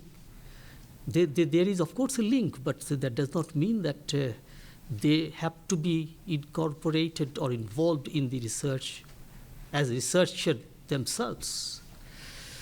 So that is what I could respond to that point, but I couldn't get very much about the other point. Maybe Coco may. Well, thanks, Arab. And just to complement and add to what you were just talking about, just some practicalities. If you're interested in our research methods, we put them all together in a little booklet. So, because there's so many people doing participatory and other kinds of social science research, and part of our motivation was maybe there are other people who have experiences and they can get it, look at it, and give us feedback so we can do it better. But, so I could give that to you if you want. But what we found really important in our research was exactly as you said, Sarah, to understand how do local people see things. And one of the really important things in doing participatory research for us was that perceptions, whether or not they reflect reality, that's a different question, but perceptions drive behavior. And we were trying to understand household behavior. And so the way that local people were understanding their system and how they reacted to changes in the weather and managed those things was very, very important to us. We also found that it was respectful and the right way to do the kinds of things that we were doing. So we had a qualitative side and a quantitative side. Really interesting. This gets to your second question of measuring and kind of like the policy nexus. So we've done lots of qualitative research, and it's the richest, best part of our research. The stories that people tell you, they really engage you and take time to tell you about their lives. And that's really, it shapes you as a researcher, but maybe that's a personal remark. But you get so much rich information. I regret to say, however, that it's somehow hard, it's challenging to capture all of that. Like in our publications, a lot of times when we were plowing through writing all of this down last year, I thought, man, we're losing most of it. All of the things that people told us, how do we capture it? And the survey is like zip, zip, zip, super easy to do because you've got your SPSS data, you clean the data, you generate tables. It's so much easier to capture, but much less rich.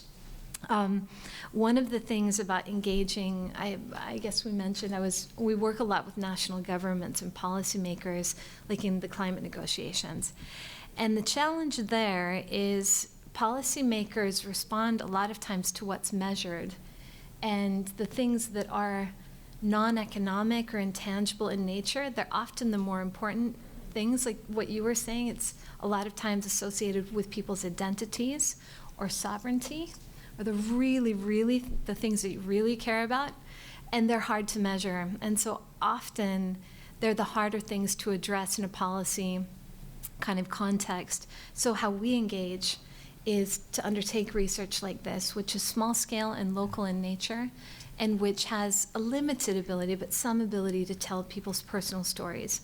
Because storytelling, as well as telling quantitative stories, is something that decision makers respond to. That's been our experience. It's a great question. I'm not sure if that's exactly what you were asking about, like the methods, but.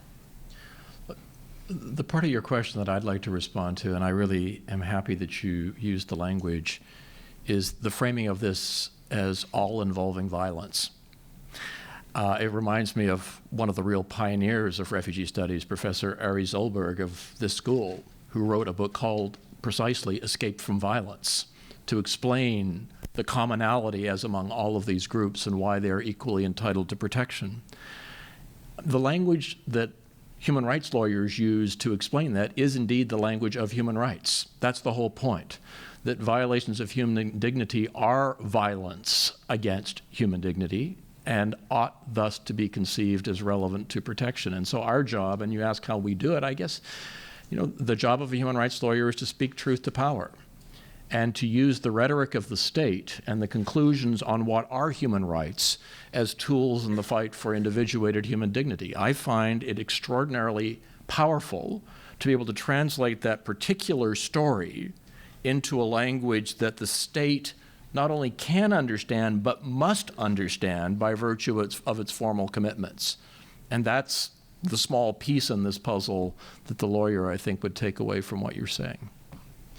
Earlier, there was a question about the definition of famine, and we never answered that. So, perhaps you'd like to answer that. I should respond on that matter. Yes. Sorry. There are a couple of points. One is, first of all, here we are not so much concerned about what exactly is famine, or what's the definition of famine, or what are the dimensions exactly, rigorous definition of a food scarcity and all that. I always thought while preparing my lecture that the main focus of this conference would be on migration, the migrants, and migration that. Now, migration can take place because of various reasons. Food scarcity and famine would be one. Now, keeping that in mind, if we need to have a definition of famine, I can open up the matter, of course. You see, there has been various definitions of famine. I mean, there has been a heated controversy about the definition of famine. There have been famines where there have been no excess mortality. There have been famine situations where people starved but didn't die. They suffered, they were distressed, but again they were put on good relief and didn't die. They didn't incidentally pick up epidemics. They were not congregated. Sometimes employment was dispersed among the villages. They were not asked to congregate in one relief camp so that there was less crowding and less epidemics and thereby less mortality. But that does not mean, because there was less mortality, that it was not a famine. Originally. And there was less suffering. Sorry? And there was less suffering. Suffering. Exactly. Well, I mean, there might have been less suffering. There might have been less suffering and might have been better relief and less congregation. So that's what I'm saying. I mean, famine, one can say that it is a famine condition even if mortality has not risen. Rather, there is, from a demographic standpoint, there is a better test for famine is the decline in fertility. People die out of epidemic diseases and various kinds of public health issues, sanitation and all that. But the index of distress begins to be felt in reduction in reproductive activity. When people begin to suffer the malnutrition and the nutrition, they begin to have less of reproductive activity and reproductive life, thereby causing reduction in births. So according to some demographers, including me, I have suggested in my book that reduction in births could be a better and more rigorous test for distress rather than exactly rise in mortality. But again, there is a controversy. I mean, if there is no mortality rise, then what is the cost of famine? Then why does it deserve attention? Those things crop up because famine is a crisis situation. If it is to be recognized, then there must be some reason. And if there is no excess mortality, there is not much reason why government should respond heavily to that crisis. So that is why generally people also tend to include mortality rise as an essential component of famine. And that's what Cormac O'Grada also did, that famine is a food shortage situation or shortage of purchasing power, which directly leads to starvation-related and hunger-related excess mortality. But there has been attempt to delineate between mortality due to epidemics and mortality due to hunger and undernutrition. That attempt has been there. So it is not a very clear, conclusive phenomenon. It is very hard to define, but it is very easy to recognize. I mean, that's what has been the best definition of famine. It is hard to define, but easiest to recognize. Well, yeah. So is it on these two? Is same point? Yeah, follow-up question. Maybe I could just interject here. I mean, the real problem with, there is a situation of food scarcity, and this is it's a nice title here because we're talking about food scarcity. But famine, hunger, right to food are kind of all relating to this issue of not having enough food to eat, but have very different kind of definitions. This is a problem. They're all very loose definitions. Famine relates to excess mortality, and you said, well, there's less suffering. Well, I don't know. I mean, I suppose if you're dead, you are really, well, it's extreme suffering. Well, I don't know. But if you are ill and alive, presumably you are suffering. So there is a lot of inadequate food consumption that leads to ill health and stunted lives of various kinds, lost opportunities for children who are malnourished. So the definition of the right to food, the fact that you have a right to food is not that you would have amount that would allow you to survive from day to day and not die. So this excess mortality is a very hard definition of this sense of food security, or food scarcity. If you have the right to food, it is the right to food that would be determined by availability, accessibility, and then that there should be appropriate, culturally appropriate, and a nutritionally adequate food for, I suppose, a concept of healthy life. So that is, healthy life is very different from dying of there not being enough to eat. And actually, I think that very few people die of starvation. You may die of related diseases. A lot of babies die because of diarrhea, which is related to there not being enough clean water, right? And sort of sanitary conditions and so forth. So I don't know if naturally occurring because the Jews die of starvation. We die of starvation in it is. Yes, there is. I'm not saying that there is no starvation, but I am saying that inadequate consumption of food leading to ill health and death, is basically a range, and that death is a pretty extreme condition of inadequate consumption of food. There is plenty of inadequate consumption of food that would be considered inadequate according to the definition of the right to food. So I think it's really you raised a very important question that raises that demonstrates the complexity of the issue. But we have 2 follow-up questions, I believe. Huh? So, please. Thank you. My name's Laura Matacoro. I'm a historian and currently based at Columbia University. And I wanted to say how much I enjoyed the panel presentations and the discussion as well. And I guess as a bit of a follow-up question, I was hoping to hear more from the panelists about the relationship between your presentations and your ideas in terms of solutions and the problems that you identify, because it seems to me that there were some tensions in some of the material that was presented.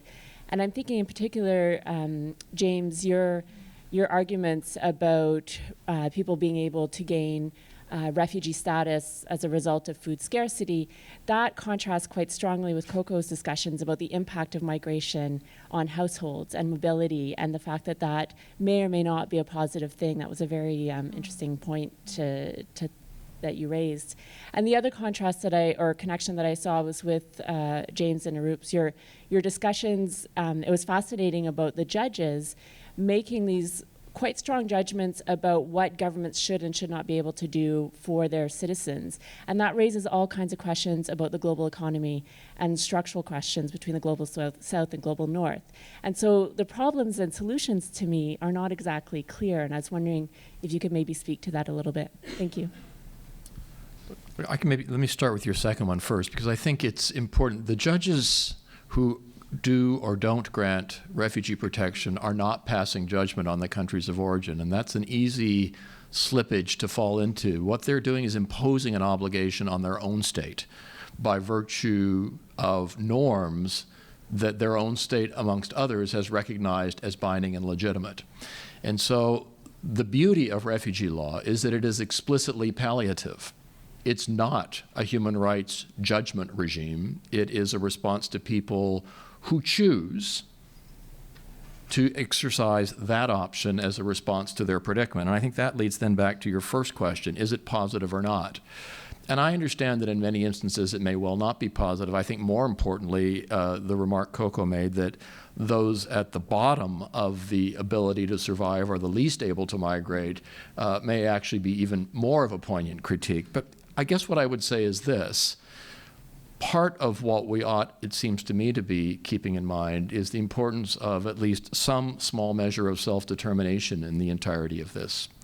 We may or may not view it ultimately at a macro level as positive or negative, but when you're the person who's concerned and you see your children dying in front of you and you have an option, I don't view it as appropriate for a state to then say that if indeed you meet a definition agreed to give you entitlements, that it ought to effectively, in a parochial sense, decide for you that you would be better off not to move.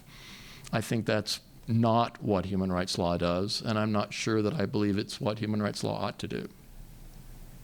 Coco, did you want to add to this? Your question deserves an answer. It's a really key question, and I'm struggling a little bit with it. While we were doing this, so I can't really provide an answer. We're like identifying the problem right now, and we're so far on this, so far behind on the solutions.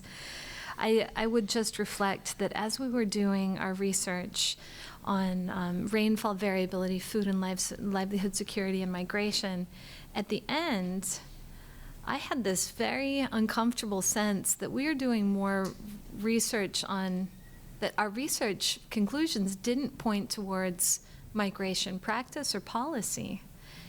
And I've spent a while thinking about it, which is why I can't say, oh, well, here's A, B, C, and D, do that, and that's gonna help a lot. Although, James, your comment, absolutely, I really would like to echo that any movement that takes place needs to be, in the best possible circumstances, voluntary, as a number of options, not just because you can't survive where you are. And yet, it brings up some dilemmas.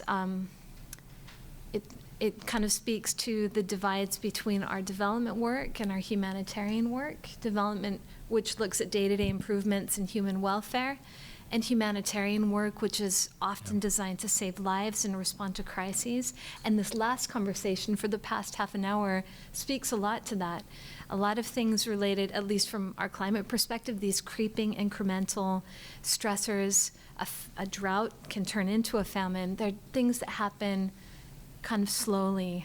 And moving forward in the climate space, at least, and you all live in a much bigger, much more complex world than I do, but at least in this climate policy space, I think there's an increasing pressure to redefine how we approach some very basic activities like development and humanitarian work, norms, and a whole bunch of things. And it's an interesting time. The institutions and approaches of the 20th century are still very much with us, but the challenges as well as the opportunities of the 21st century, those are the things we have to deal with now. I'm sorry I don't have an answer, but the question might help lead us in the right direction. Can I shed a quick coda on that, because Coco's remarks really, I think, are important. And I don't want to be heard to be saying that I think international migration is an answer to inadequate food or starvation, famine. I also want to talk about those labels again a little later, but let's leave that. What I do think is that it may be a safety valve for at least the most distressed until and unless the world takes action. And what I would say is that the social science on involuntary migration does show, I think quite convincingly, that asylum can be a site of struggle. That when enough people do arrive and assert entitlements, that finally can leverage states to doing what by law they're required to do, but which for pragmatic reasons they often fail to do, namely try to respond to the underlying dilemma. And so it's not an answer, but it may be a part of an answer, both in an immediate sense for a small number and in a macro sense as a source of pressure to actually confront the broader issue. Yes. Well, there's another, she's been waiting for a while, so, all right.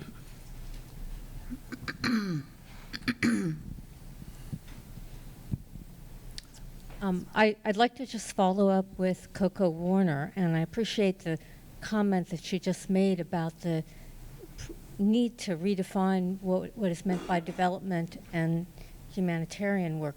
Because the question I was going to ask is, recognizing that you've just completed this research and there's a lot in there to be unbundled, I'm wondering where you go from here, because I'm thinking there are a whole series of different issues. One is that often experts are in silos. So you have people who are agricultural experts and people who are experts in livelihood or education or family planning. And a lot of what you're talking about is very integrated. So that's one piece of it. The second piece is that I'm wondering who you present the studies to, your results, because that also, you have different interests at the national level, at the regional level, in the local areas where you're focusing on rain-fed agriculture. And I'm just wondering how do you work with people to define increasing resilience in an age where it's not going to get any better? Where do you start?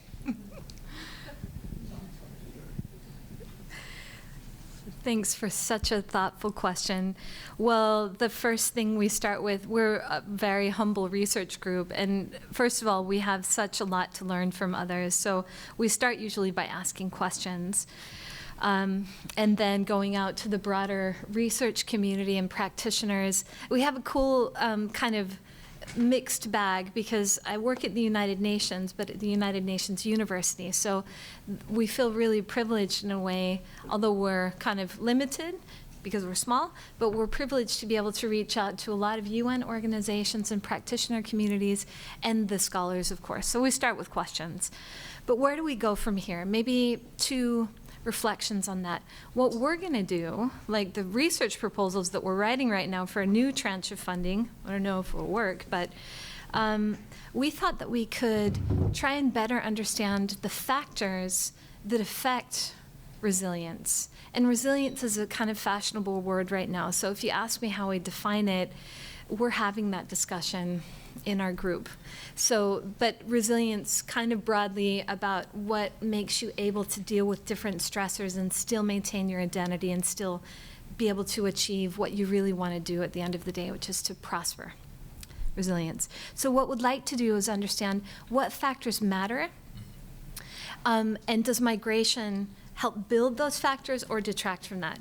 And so it's just a step farther from the research that I was presenting just now, but we were hoping that if we could be a little more specific on providing insights about what factors really matter in that nexus of climate change, mobility, and food security, food and livelihood security, that might help, I'm kind of naive about this, but it might help policymakers know about what kinds of interventions they could make. Which brings us to the second point, whether or not they want to make those interventions. Have you taken any of your results to any policymakers yet, and what kind of responses have you received? Right, so thanks. On to that second question that you had. We work in a lot of international policy for it. Like I said, mostly the climate negotiations. So we presented all of this research to 194 countries in December of last year. Every year, at the end of the year, you might hear the media talking about these big climate summits, so we always go there, always. Spend a lot of time there. And so we sit down with they're called delegates. Those are the country representatives, and you sit down and you say, we just did a case study in your country, and they say, well, that's really interesting. What did you find? And then we get out our maps and show them this and that and tell them the stories. And they're like, yeah, wow, that's really interesting. And it's a totally different crowd because they're not from, home, the Department of Home, whatever. They're usually from some Met service. They're like researchers or climate guys, and their reaction is much different. And they say, wow, migration, food security, that makes a lot of sense. Of course, if I was talking to somebody from the, You know, I live abroad, and I've forgotten what the departments are called in the United States, but the Foreign Relations Department or Ministry. Thank you, state. State, exactly. So if you were talking to state, the U.S. Delegates, by the way, they're from state. And if you talk to them and you say migration, I'm like, ooh, that's pretty, I don't know about that. So it depends on who you're talking to. But when we talk to them, and we've had some interesting experience in the past 2 or 3 years, the delegates broadly recognize that mobility is an issue, and they get climate change because that's their day-to-day thing. And so what we've seen in the policy space, what do the results lead to? In December of 2010, we had a little policy milestone. For the first time ever, migration, displacement, and planned relocation was mentioned in an internationally agreed climate agreement. That was the Cancun Adaptation Framework. And it's just paper, hasn't been recognized or really acted upon yet, but you have a sub-paragraph in a bigger paragraph. And the reason, like, the bigger paragraph is important because it says this is what adaptation is, and they had a whole long laundry list of stuff. Disaster risk reduction, food security was there, all sorts of risk management, managing human mobility. Wow, that was super interesting. And it passed through state, like the State Department guys here in the US got the paragraph, they vetted it, they were a little nervous about it, but then they looked at it and they said, okay, it can go. And all of a sudden, you see for the first time ever that these issues are getting linked in international policy. Now, it's just a norm. But what this paragraph does, and there was a little role for research in doing that. We did the research, we brought it back to the policymakers and said, you asked us, this is what we found.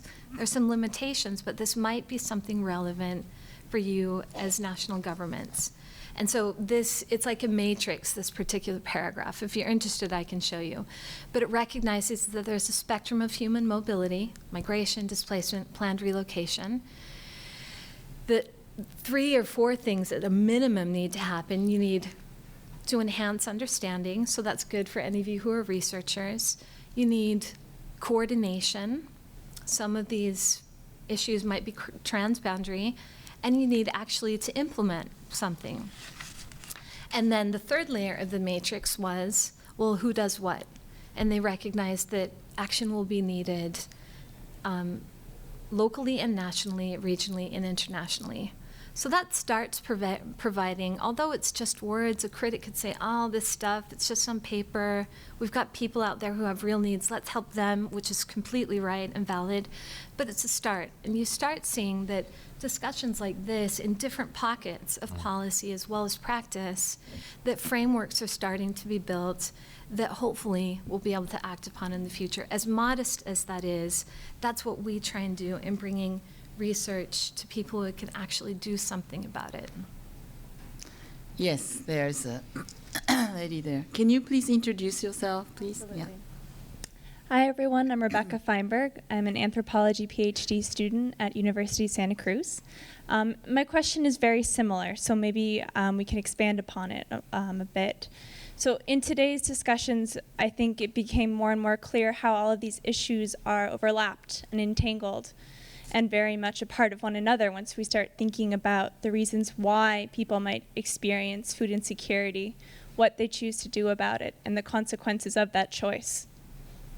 So in building upon the last question, I was curious if there are particular collaborations, whether those are between disciplines, between institutions, or between disciplines or institutions, grassroots networks, that are not currently happening, that you, given each of your modes of expertise, see as particularly important to the imperatives that we've identified today.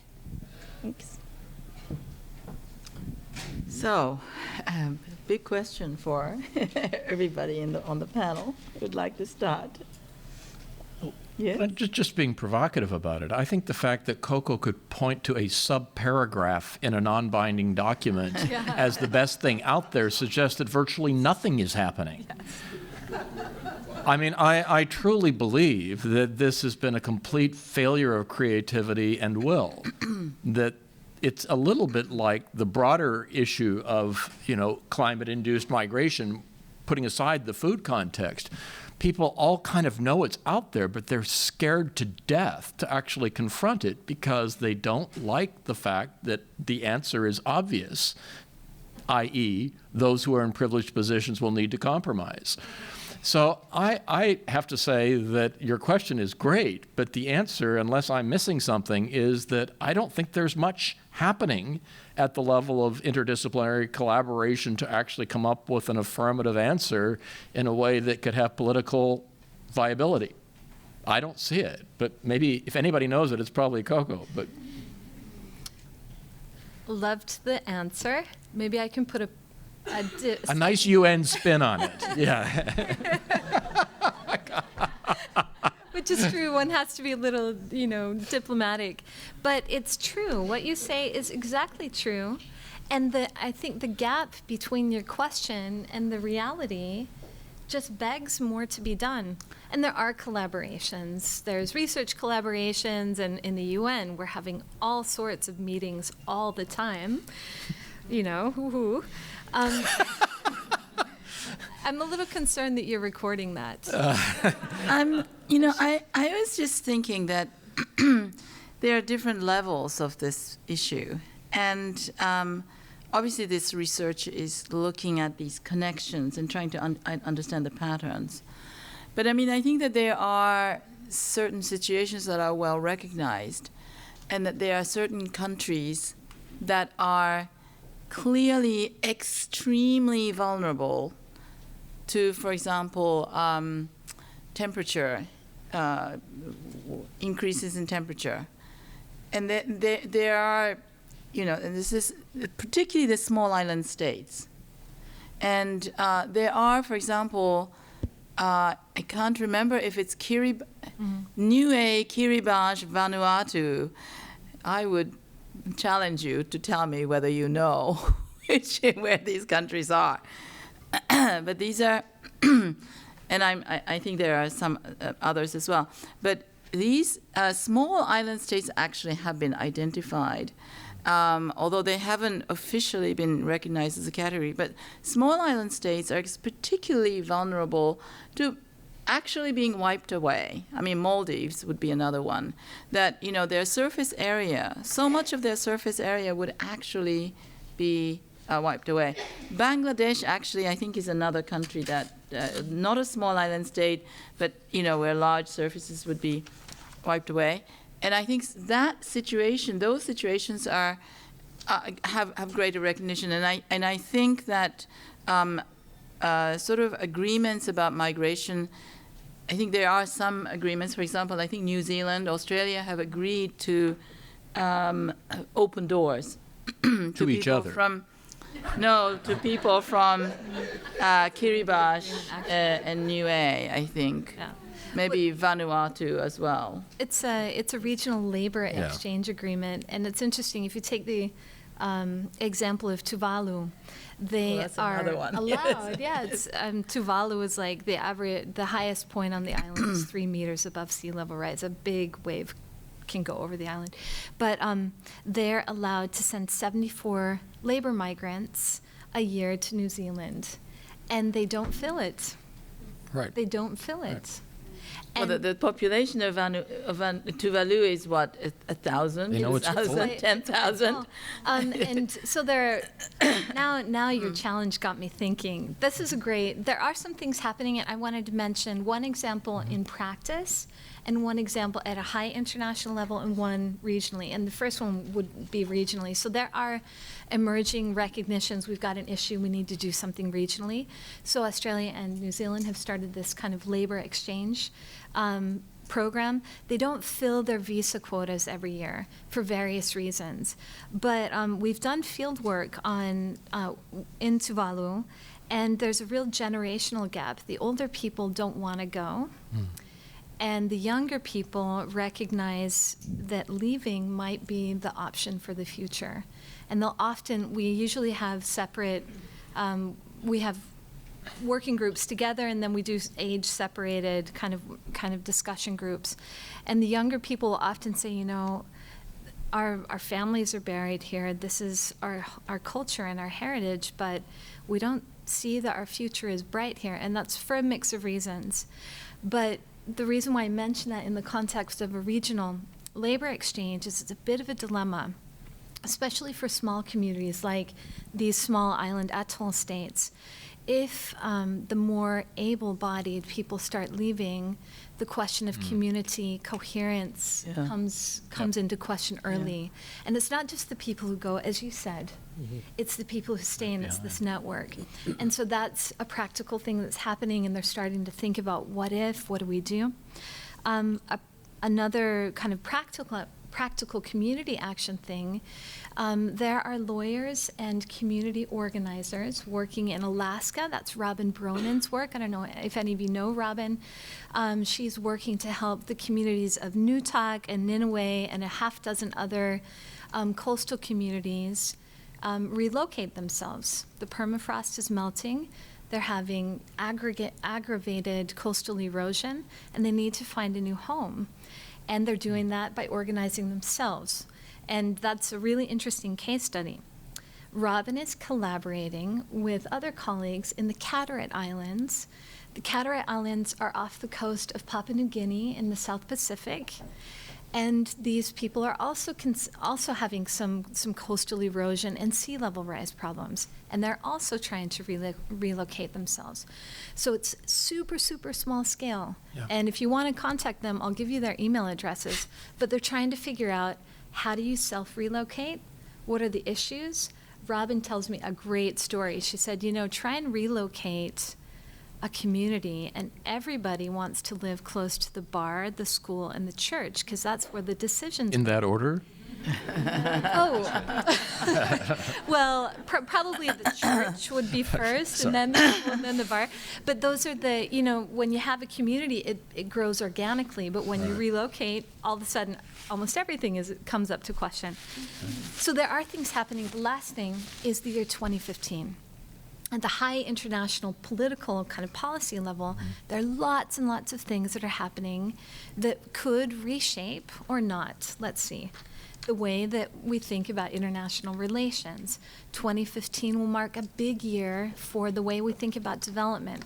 We're thinking about the post-2015 development agenda, the Millennium Development Goals and the Sustainable Development Goals.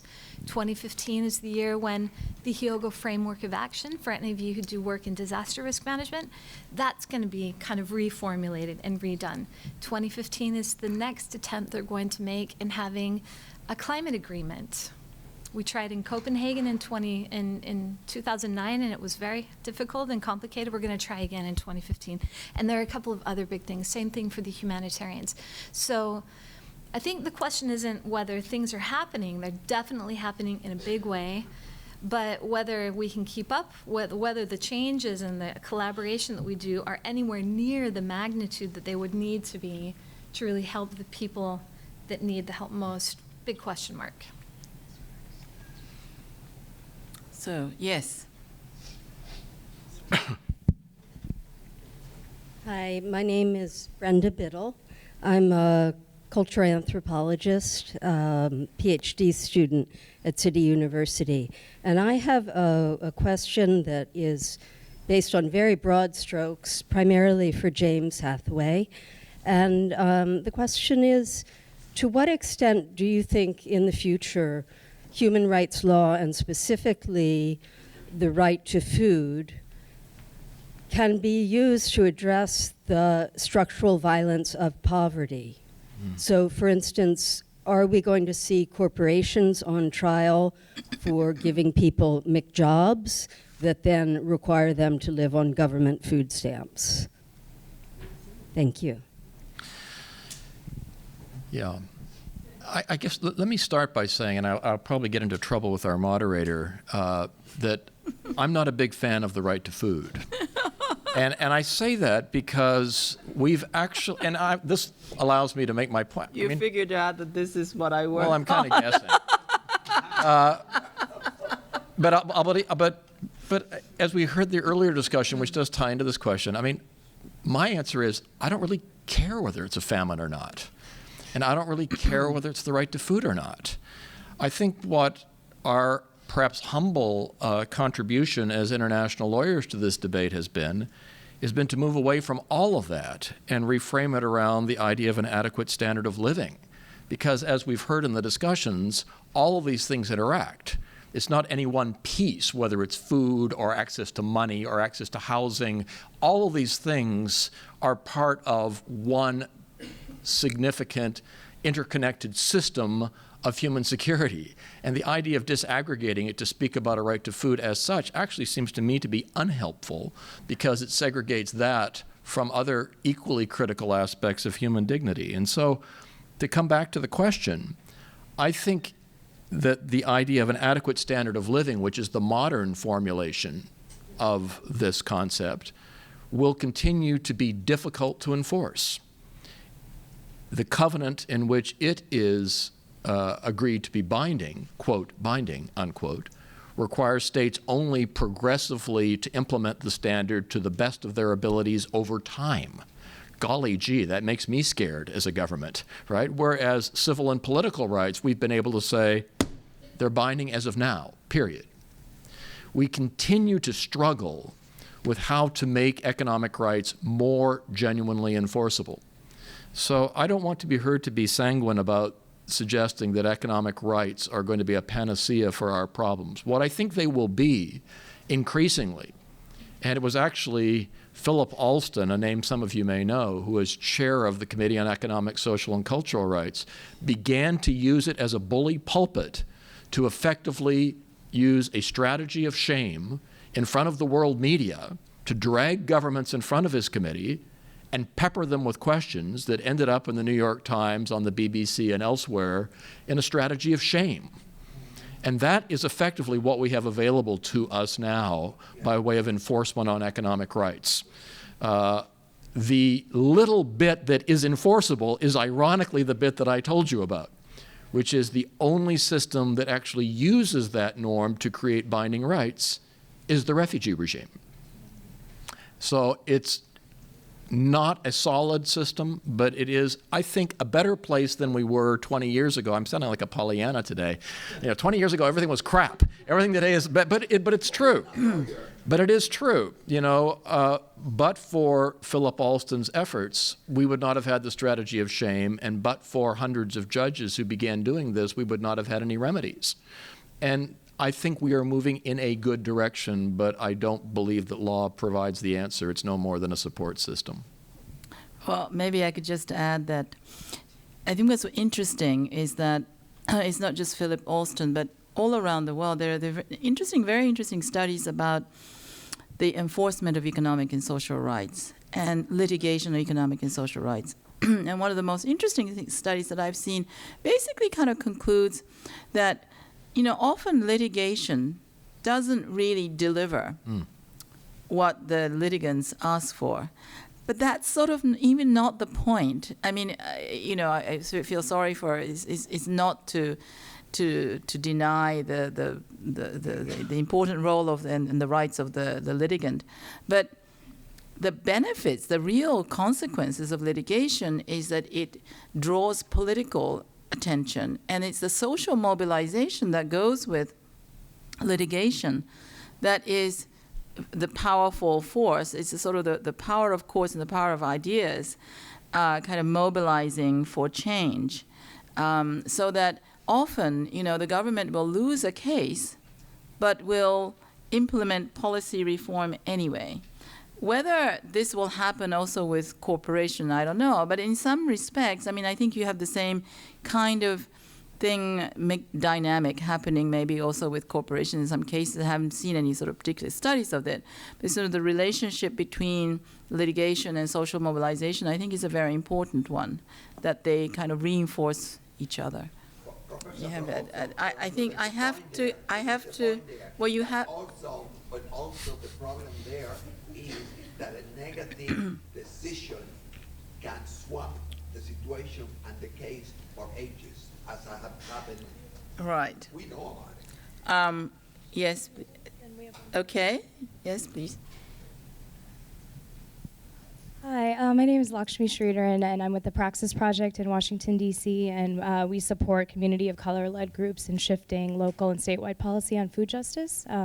So thank you for the great presentations. And my question is around sort of the socially constructed nature of some of the issues that were laid out in the presentation. So when I think of food production and food shortage, I see that as a set of political decisions about prioritizing exports over local food production, and climate change even in a sense as how are the benefits and the consequences of industry distributed for certain people versus other populations, food access, social connectedness, access to resources and institutions, all of those things as a set of political decisions. And so my question is, how can we sort of utilize this great research in framing some of these problems as less natural and more deliberate so that we can begin to hold decision makers accountable in looking at solutions? Another very broad question. Who'd like to take that on? I feel like I talked too much, so. No. That's, you can, no problem. You want to take it on? I think it's a wonderful question. I'm a little shy because I talked very much. No, you haven't talked this. There's a colleague of ours, Tony Oliver Smith. He's a professor emeritus at the University of Florida, and he's spent his career, he's a Latin Americanist, and he spent his career studying the interactions between human society and natural society. And maybe one of the first points that Tony taught me in working with him was exactly the point that you made, that a lot of the issues that we deal with are much less natural than we might like to think. And so in the case of disasters, which is not what we're talking about here, but often Tony will say that when some natural hazard occurs, it lays bare a whole series of social processes, exactly like you said. And I guess maybe the first thing is it reminds me of what you said, James. Speaking truth to power is often something to be done, but I have then a question for all of you, and how do you actually do that? If you're interested in responsibility and accountability, what social science and other kinds of sciences may be able to offer is ways to measure both the tangible as well as the intangible, because I remember what Sarah said. And then how to actually bring that and say, look, we've studied it out, and this is how things are linked. How to actually bring that to decision makers, that's a question that I have too. Because as we move forward, we'll increasingly feel the consequences of the very decisions that we're making. Well, but that actually is an excellent remark, if I may, because I think that is an area in which the speaking truth to power does benefit from research like this. What you've just said is that kind of evidence that shows disfranchisement in response to a natural phenomenon, so-called, is precisely what lawyers and others can use to establish the discrimination that enables us to pursue a remedy. Discrimination isn't just what you intend to do. It's negligence in the face of need. It's the duty to respond, not simply the intent to harm. And that's, I think, where those of us who are doing work like this often do draw precisely on analysis showing this dissident community, that racial minority, this linguistic group were actually disfranchised in providing an affirmative response to a generic phenomenon that is equally actionable as if you actually sought to get the indigenous population. And that's been, again, a huge transformation in our way of thinking, but one that even courts in the United States have now accepted as right. I think we have time for just one more question, and we have one here. Is there anybody else who has an urgent question? No? Okay, so this will be the last question. Hi, my name is Leslie Rondon, and I taught English for several years. I got a certificate here at the New School to teach English to speakers of other languages. And so I really did learn a lot, but over time, because many people didn't really want to talk about it until they got to know me a little better, that some people from small farming communities had left because of big agribusiness and their way of life changing. So that was one real eye-opener for me.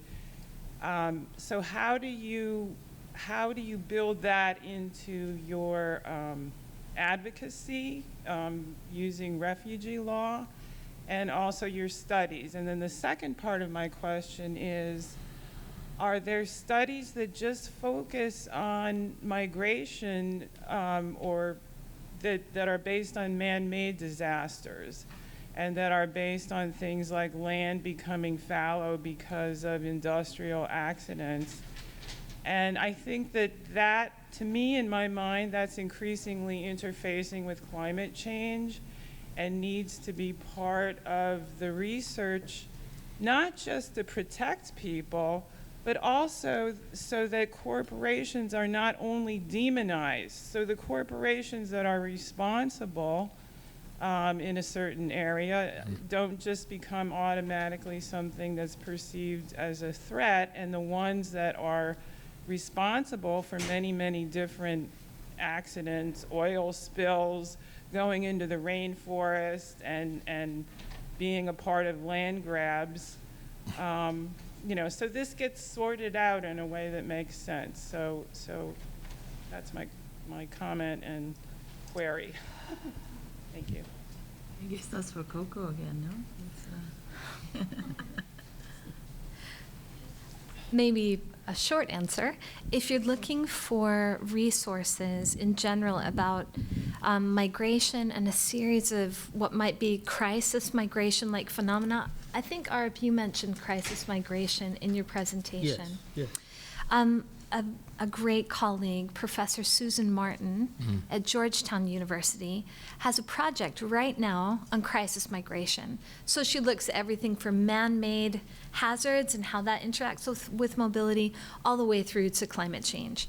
That's funded by the MacArthur Foundation, and so she's got her working papers out, about a dozen of them, with case studies like what you might be looking for, and she may even have those online at ISIM, I-S-I-M. I think that's the International Study or the something International Migration.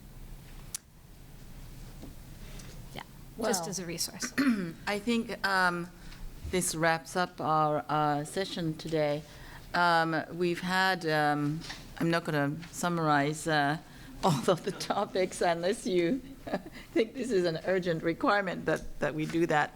But I do think we've had a really fascinating discussions about the various dimensions of food scarcity as a causal factor and for migration, and some of the things that are being done about it. So thank you very much for your participation, and thanks very much to the speakers.